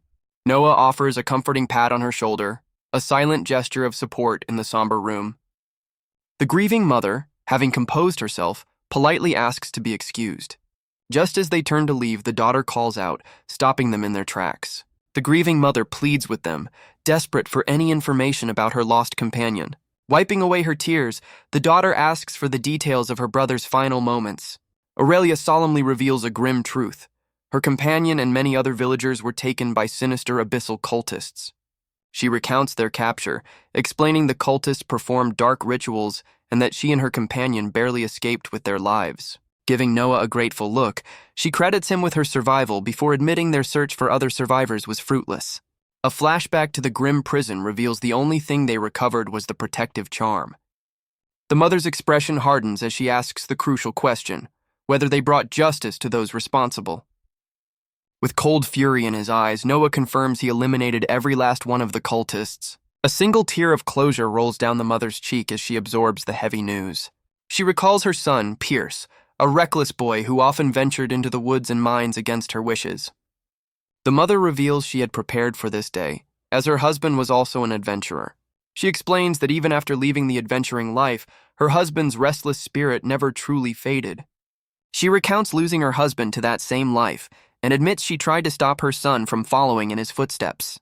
The daughter comforts her as the mother resigns herself to the fact that forcing him to stay would have crushed his spirit.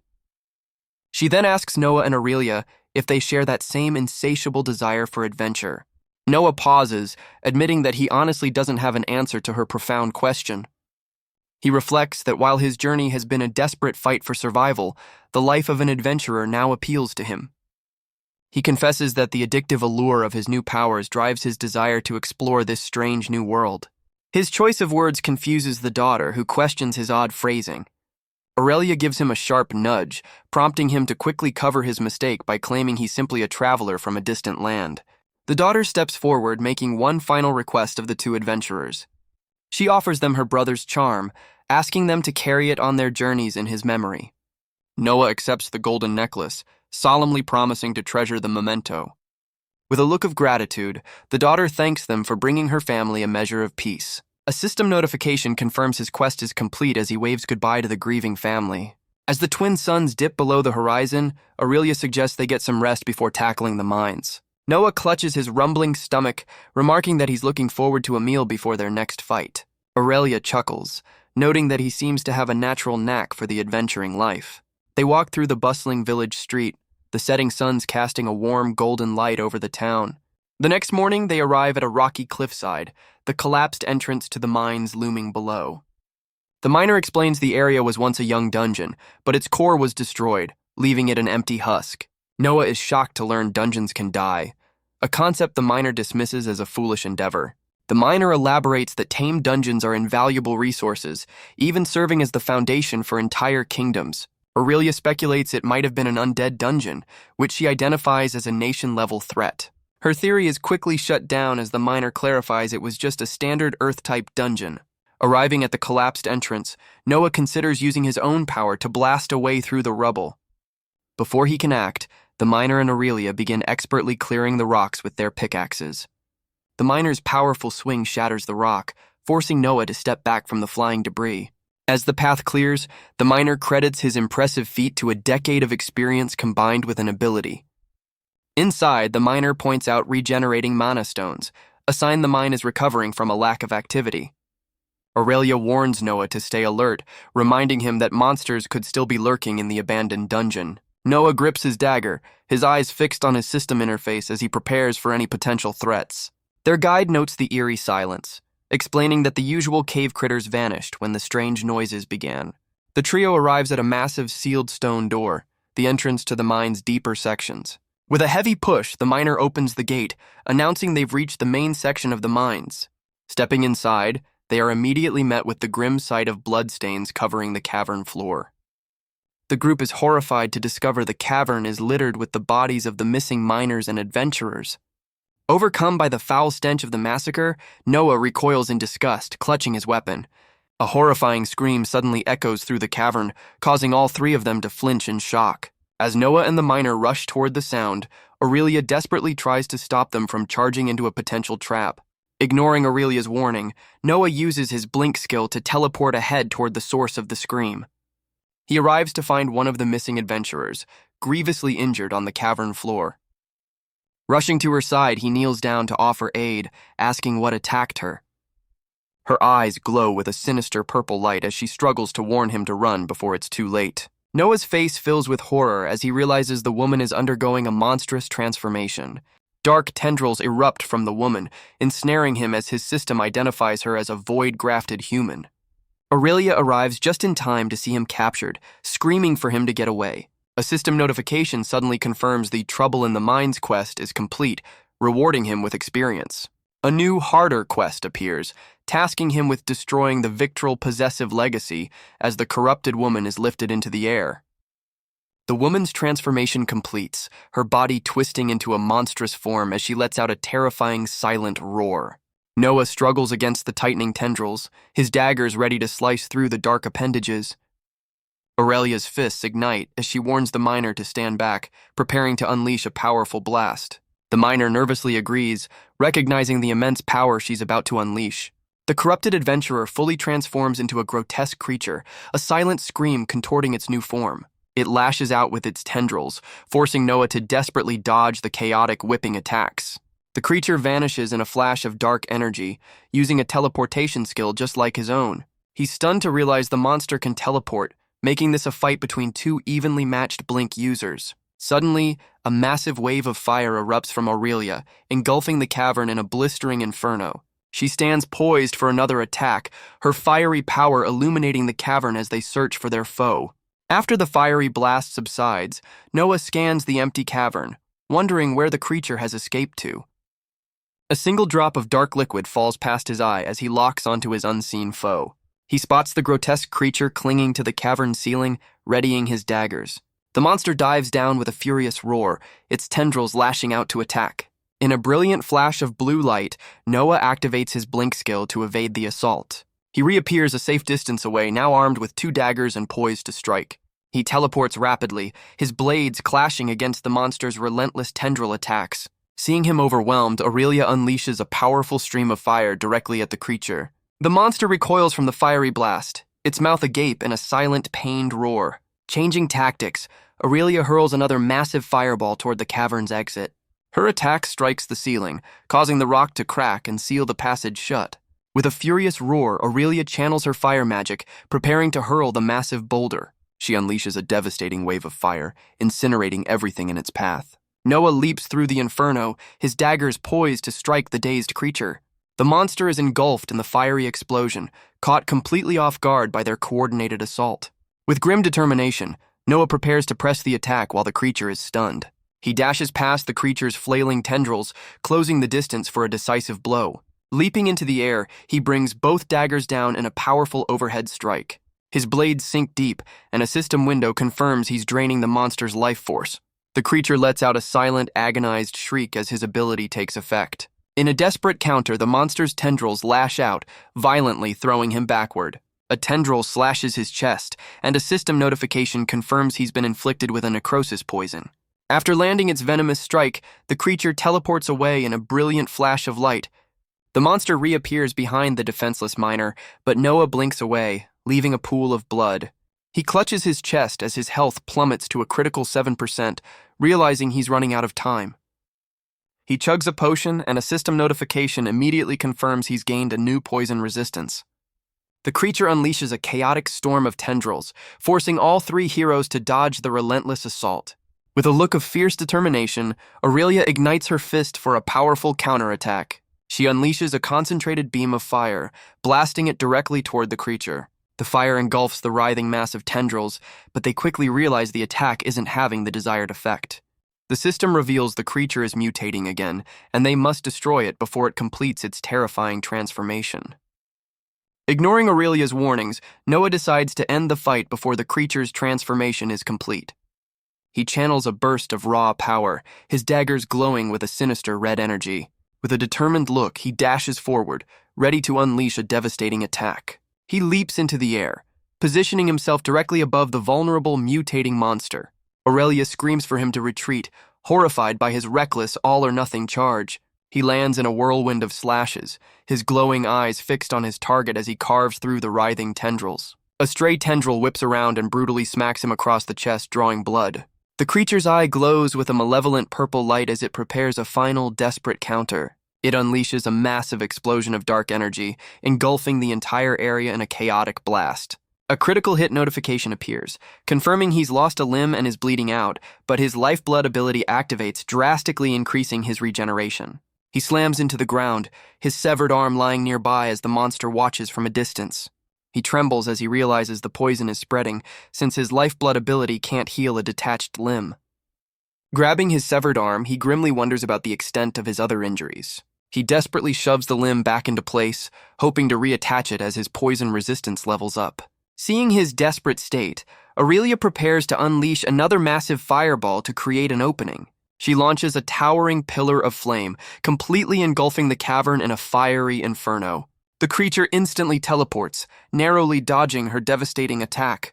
Fueled by a dark power, Noah charges forward with glowing purple eyes, closing the distance in a flash. He slams his head into the monster, delivering a surprisingly powerful and vicious blow. A system notification confirms he's activated a new skill, Obliterate, as he tears through the creature's form. In a feral move, Noah sinks his teeth into one of the creature's dark tendrils. He tears the appendage apart as a system notification confirms his poison resistance has reached level 3. Another prompt announces his lifeblood ability has leveled up amidst the chaotic battle of fire and shadow. Aurelia, wreathed in flames, tells Noah to stand back so she can unleash her full power. He complies as she engulfs the monster in a massive inferno, seemingly incinerating it. Noah squints, scanning the cavern for any sign of their elusive teleporting enemy. The spot where the creature stood is now empty, leaving only dissipating particles and flickering flames. Leaping to safety, Noah shouts a new plan, realizing the creature can only teleport through shadows. Taking his cue, Aurelia kneels and gathers a swirling vortex of fire between her hands. She then unleashes a massive, blazing sphere, intending to flood the entire cavern with light. The cavern trembles as she unleashes the massive sphere of fire, bathing everything in blinding light. With nowhere to hide, the creature attempts to flee, but Aurelia is determined to end it. Noah grimly forces his severed arm back onto the stump, attempting to reattach the limb. The monster vanishes in another flash of dark energy, using its blink skill to escape the light. It reappears behind the miner, ensnaring him with its tendrils and lifting him helplessly into the air. Noah shouts a warning to Aurelia, telling her he has a different plan to handle the situation. A system window suddenly appears before him, asking if he recognizes a specific item. The system displays the letter of the Void God as Noah presents the mysterious artifact. The creature reacts, its tendrils tightening around the miner as it senses the letter's power. It communicates that it is intrinsically linked to the powerful artifact Noah now holds. A new system perk, Voidborn, appears as Noah, glowing with dark energy, commands the creature to release the miner. The monster recoils, seemingly compelled by his authoritative command. It obeys, carelessly tossing the helpless miner to the ground. Freed from its hostage, the creature lunges at Noah with renewed fury. Noah calmly draws his dagger, his once severed arm now miraculously healed and ready for battle. He unleashes a furious whirlwind of slashes, his blade glowing with a brilliant blue light. He lands a devastating blow, driving his dagger deep into the monster's chest. Before it can retaliate, he vanishes in a flash, using his blink skill to escape. He reappears a safe distance away as Aurelia announces it's her turn to attack. She leaps into action, launching herself toward the creature for a powerful follow-up strike. With a furious roar, Aurelia unleashes a swirling vortex of fire, pulling the creature into its blazing core.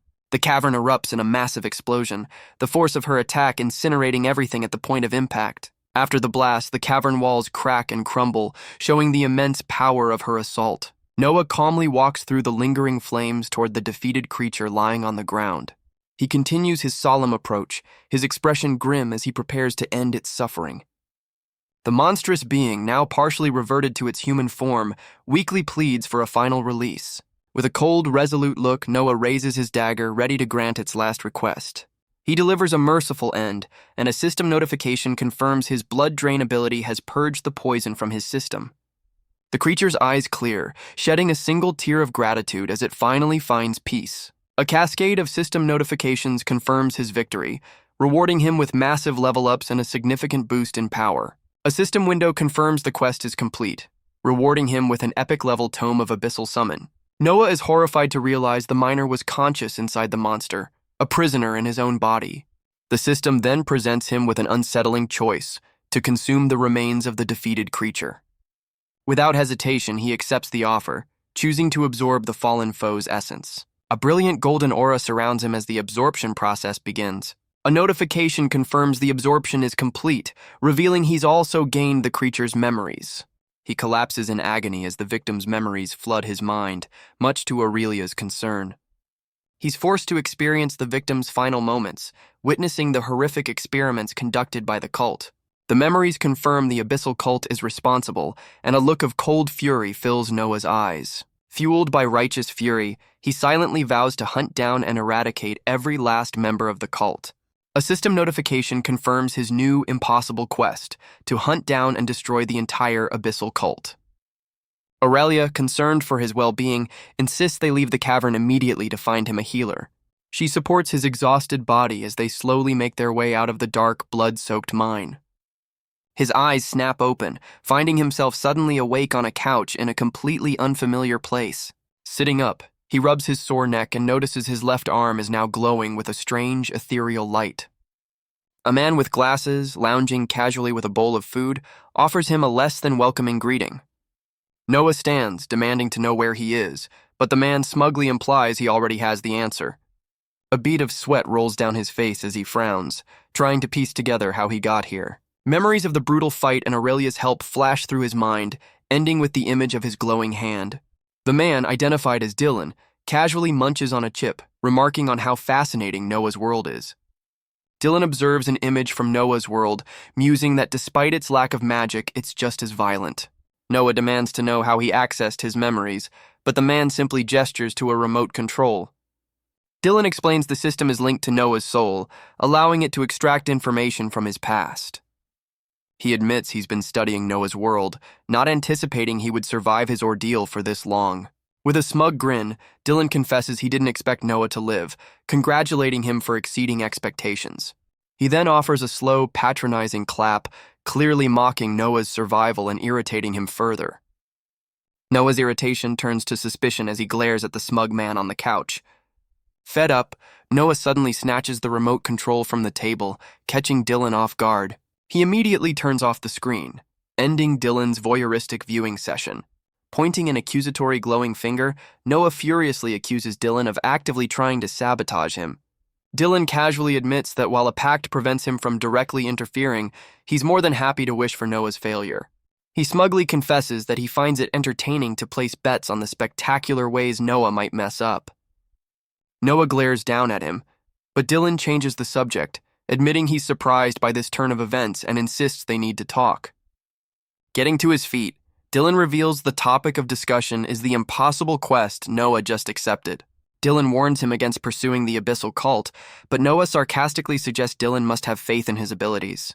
With a cold expression, Dylan clarifies he has zero faith in Noah, but admits his opinion is irrelevant to the situation. Noah counters that the system giving him the quest proves it's within the rules, so he intends to see it through. Dylan tries to negotiate, asking Noah's price to abandon the quest and arguing the cult serves a purpose. Unmoved, Noah gestures with his glowing hand, callously stating that the cult's usefulness is Dylan's problem, not his. Reaching for the remote, Dylan confidently declares that everyone, including Noah, can be bought for the right price.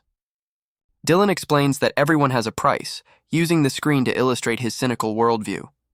He tries to reason with Noah, claiming that suffering is inevitable and he should just let it go.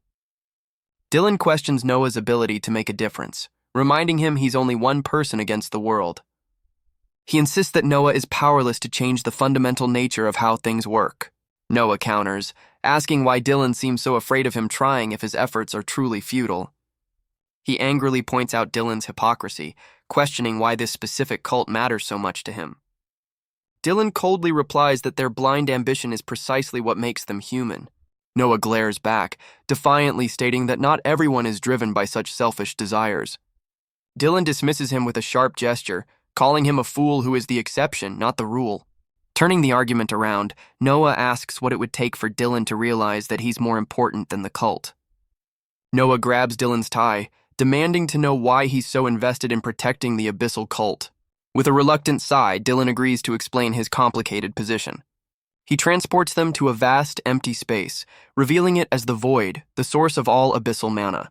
Dylan gestures to a swirling purple vortex, identifying it as the abyss, the cult's wellspring of power. He explains that as the abyss spreads, it allows monstrous creatures to cross over from the astral plane. Terrifying shadowy beasts manifest, illustrating the horrors unleashed by the abyss's expansion. Dylan holds two glowing figures, revealing that he and his kind grant power to the cultists. In exchange, he explains, the cultists work to expand the abyss's influence in the physical world. Noah angrily accuses him of empowering chaos, but Dylan coldly dismisses mortal affairs as irrelevant. Furious, Noah points out the hypocrisy, demanding to know why Dylan cares about the abyss's expansion at all. Dylan calmly adjusts his tie, explaining the void's nature is to consume, a force beyond good or evil. Rejecting this cold logic, Noah furiously smashes the remote against the screen, shattering it. He grabs Dylan by the shoulder, his fist clenched in frustration at the man's indifference. Noah furiously demands to know what becomes of the suffering he witnessed and the innocents caught in the cult's grasp. Dylan coldly dismisses his outrage, arguing that Noah has already had his revenge and has no personal stake in the matter. Unfazed, Dylan picks up the broken remote, once again asking Noah to name his price to abandon the quest. Dark energy emanates from the screen as Noah declares with finality that he will destroy the cult, no matter what. He turns toward the exit, stating that he doesn't care about the time it takes or even the outcome of his mission. With his glowing hand and a look of grim resolve, he vows to force the cultists to abandon their path for the sake of the innocent. Walking away, Noah lays out his brilliant deduction. Since the cult is bound to the void and the void is bound to him, he now has authority over them. He reaches for the door, confident that his new void-born pact grants him authority over the cultists. He plans to use this power to convert them, offering a new oath to those who wish to be saved. The system immediately grants him a new, extremely difficult quest to forge this new path for the abyss's victims. Dylan concedes defeat, sarcastically remarking that it's been terrible seeing Noah again. Noah returns the sentiment before Dylan issues a final, ominous warning about the dangerous ground he now treads. With a flash, he's back in his bed, Dylan's warning about the wrath of the gods echoing in his mind. He sits up, noticing his left arm is heavily bandaged from the brutal fight in the mines. Looking around the unfamiliar room, he grows frustrated with how often he's been losing consciousness. Just then, Aurelia enters the room with a cheerful smile, relieved to see he's finally awake. She reveals he's been unconscious for 2 days, recovering much faster than the healer had predicted. Aurelia flexes, explaining that while regrowing an arm is possible with a costly healer, it's not as dire as he thinks. She speculates that his blood-based path might even allow him to regenerate the limb upon ranking up. As Noah reaches for a glass, he considers magical prosthetics but feels there must be other, more favorable options. Taking a sip, he casually asks if there's a library in town, already forming a plan. Aurelia confirms there is, and Noah resolves to visit, confident he can find a way to manipulate a solution for his arm. She warns him against using any dark powers, but he wryly admits most of his abilities already look evil.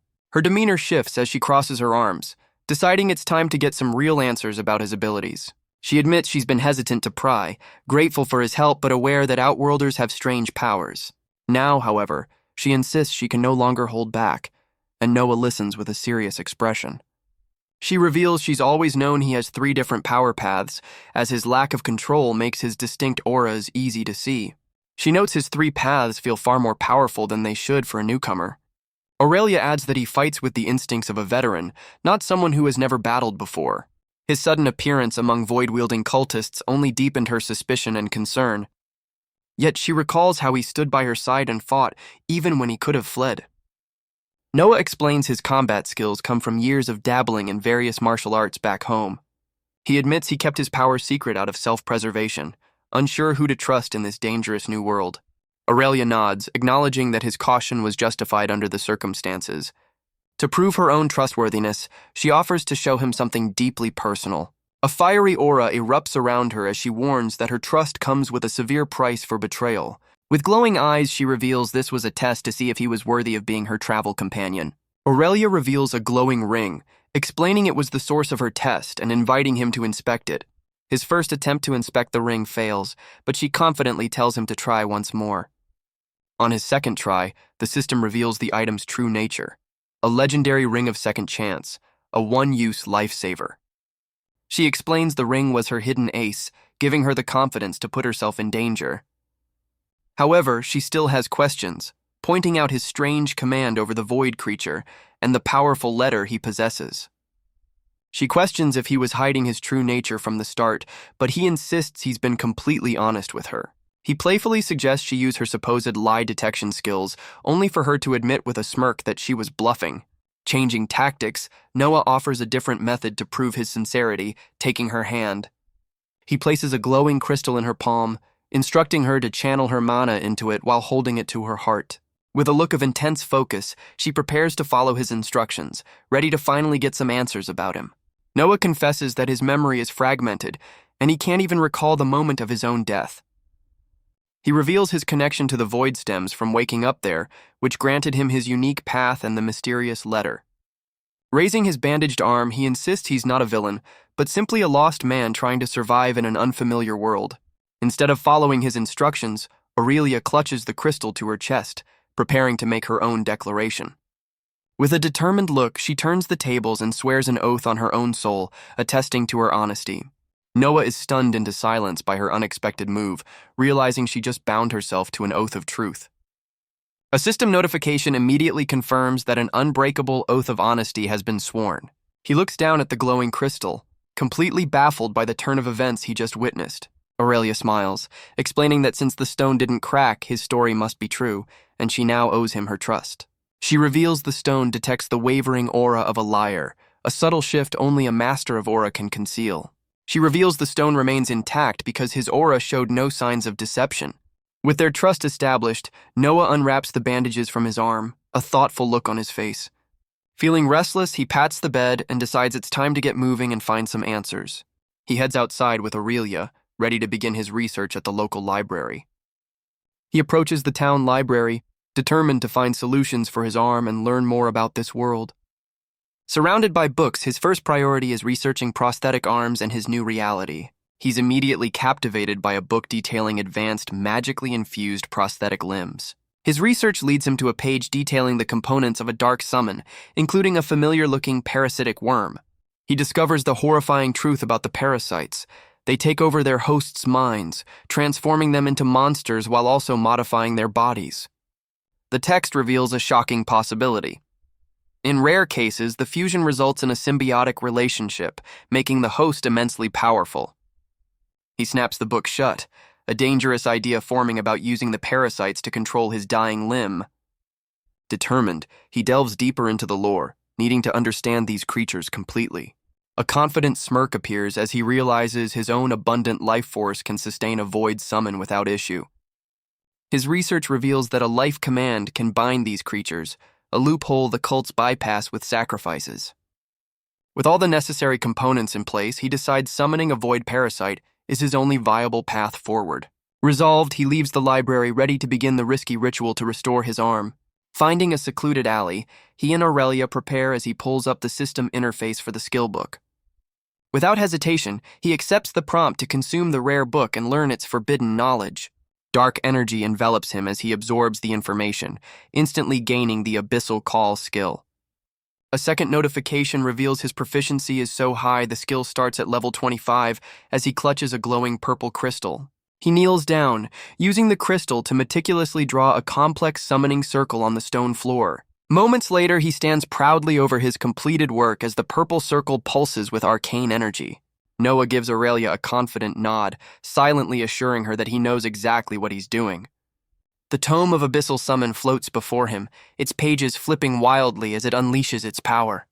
Standing in the center of the swirling vortex, he activates the skill through his system interface. The book's pages swirl around him as the forbidden knowledge floods into his mind.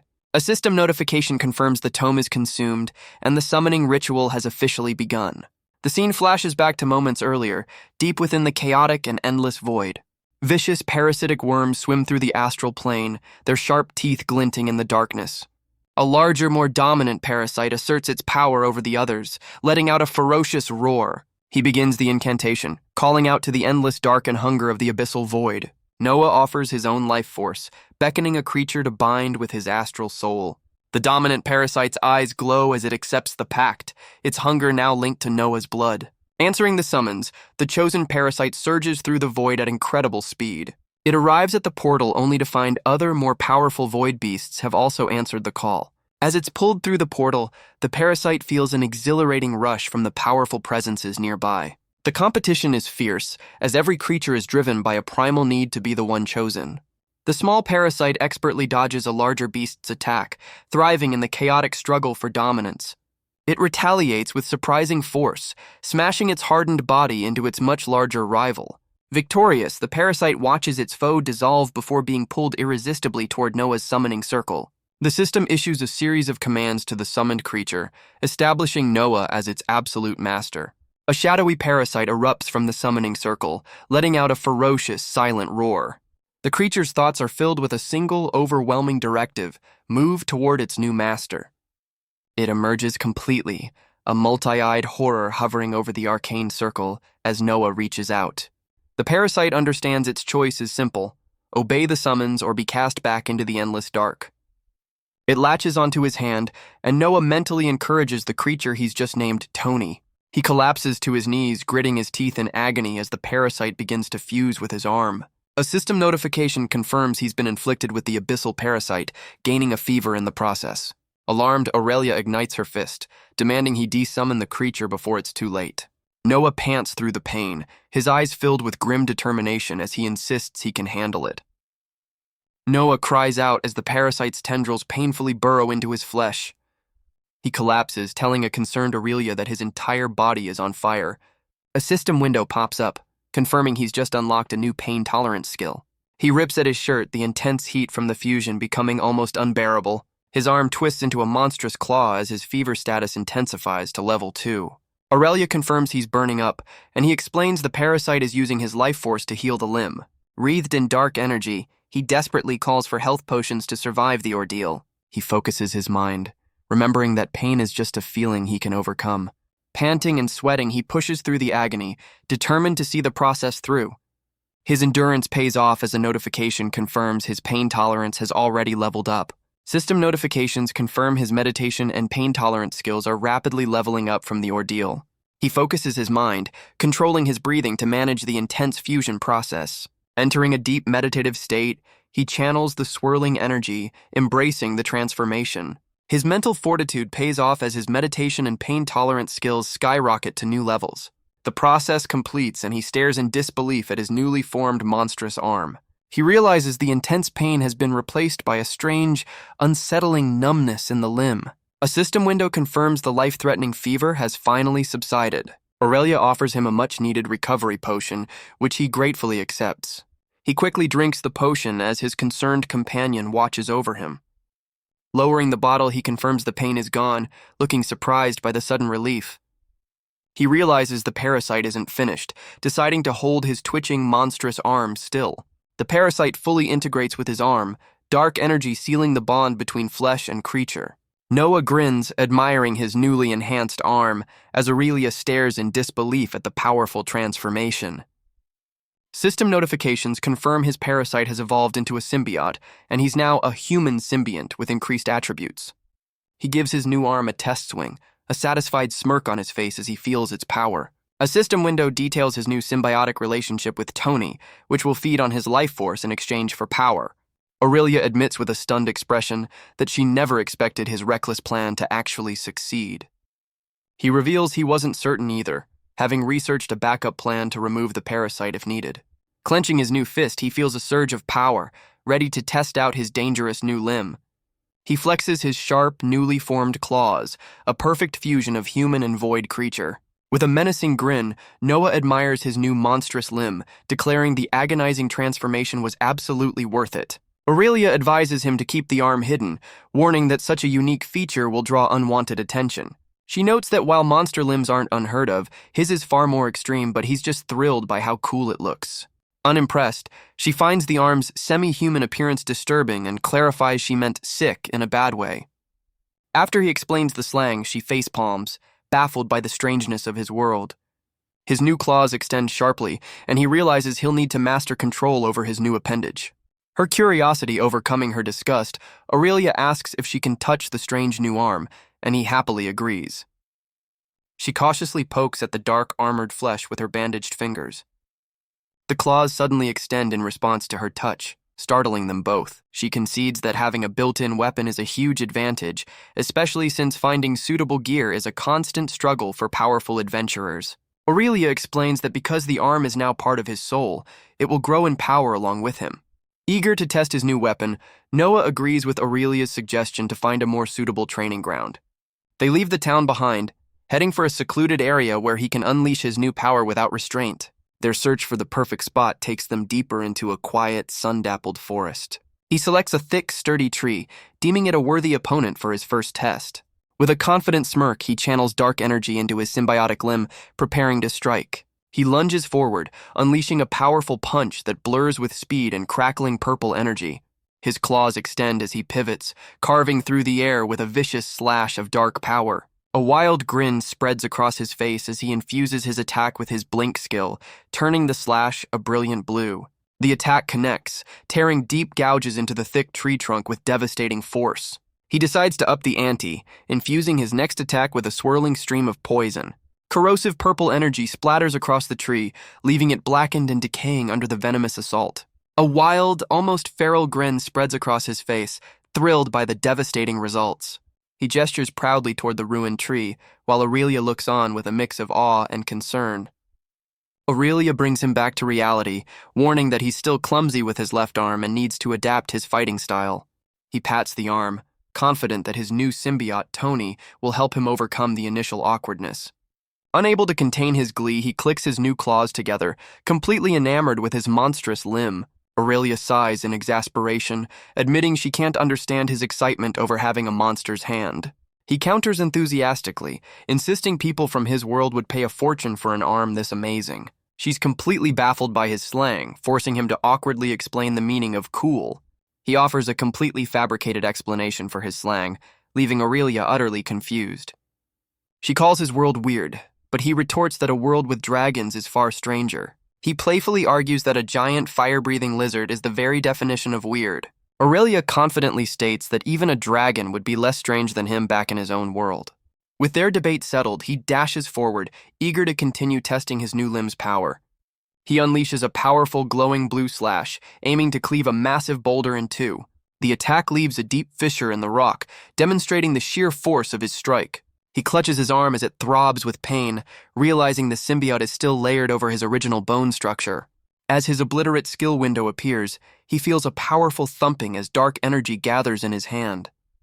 He grits his teeth, realizing the void energy reacts intensely with his new arm, forcing him to be cautious. He examines his new limb, feeling the dark energy crackling through the monstrous appendage. With a fierce look, he unleashes a powerful slash, channeling raw energy through his symbiotic arm. The massive boulder splits in two, unable to withstand the sheer force of his attack. He celebrates like a child, absolutely thrilled with the devastating power of his new limb. Aurelia cuts his celebration short, telling him it's time to leave the forest. As they walk back, he follows her with a sly, unsettling grin, making her visibly uncomfortable. Sensing his strange mood, she turns and asks what he finds so amusing. He smugly explains that his new arm has given him a brilliant, if slightly corny, idea. He bursts into laughter over his own terrible pun, while Aurelia can only facepalm at his antics. To cap off his display, he unleashes a massive blast of fire, showing he's more than just a one-trick pony. He effortlessly dodges a retaliatory fireball from Aurelia, using his blink skill to teleport out of harm's way. He gleefully runs through the forest as an enraged Aurelia gives chase, their training session turning into a playful squabble. Sometime later, a voice from off-screen asks Noah how he's adjusting to his new limb. Now in a tavern, Noah tells the bartender his arm feels better than ever, letting the man assume it's a magical prosthetic. Taking a sip of his drink, he casually asks about the local gossip, aware that his sudden recovery has caused a stir. He smirks, admitting he finds the rumors delightful and that they led to an amusing encounter earlier that day. In a flashback, he recalls two children whispering that he gained his arm by consuming the monster from the mines. A mother then uses him as a cautionary tale, warning her kids he'll eat them if they misbehave. Seeing an opportunity for some fun, a wicked grin spreads across his face as he activates his blink skill. He lunges forward with a monstrous roar, playfully terrorizing the family and sending them fleeing in panic. He and the bartender share a hearty laugh over the story of his recent prank. The bartender asks about his plans, and Noah reveals he and Aurelia will leave in 2 days. He takes a drink, realizing his new symbiote prevents him from deactivating his lifeblood skill. Noah agrees with the bartender that having a solid plan is better than wandering aimlessly to their doom. Leaning in, he smoothly asks the bartender for a small favor. He hands over a list of strange items, causing the bartender to panic and accuse him of demon summoning. The bartender reluctantly agrees to help, but warns that a rush order will come at a premium. In response, Noah places a large, sparkling purple crystal on the counter as payment. The bartender shakes his head in disbelief, muttering about the strange requests of adventurers. As the bartender agrees to the deal, Noah uses his monstrous arm to pull the payment back into his inventory. Having secured his deal, Noah confidently leaves the tavern to prepare for his next move. Moments later, a delivery boy arrives with a cart full of the strange items he requested. The boy hands him a list of what he could find, and Noah accepts the partial order with a simple thanks. He carries his new supplies down to a secluded storeroom where Aurelia is waiting patiently. She playfully ignores his struggle, declaring it's what he deserves for his terrible pun, which he still finds hilarious. Aurelia eyes the bizarre collection of items, including a live rabbit, and asks what he intends to do. With a sly grin, Noah reiterates his plan to test his abilities, piquing her curiosity. He pulls up a system window, confirming the area is secure before telling her to simply watch his experiment unfold. A menacing shadow with a wicked grin looms over the terrified rabbit as Noah prepares for his first test. He casually pours a jar of strange black pellets onto a plate, while the poor rabbit appears to have fainted from sheer terror. He begins his experiment, tossing a small black pellet into the air to test his blink skill. In a flash of blue light, he successfully teleports the terrified rabbit into a cage across the room. With a smug grin, he confirms to a startled Aurelia that he can indeed teleport objects. His mind races as he immediately begins to wonder about the full extent of this new application.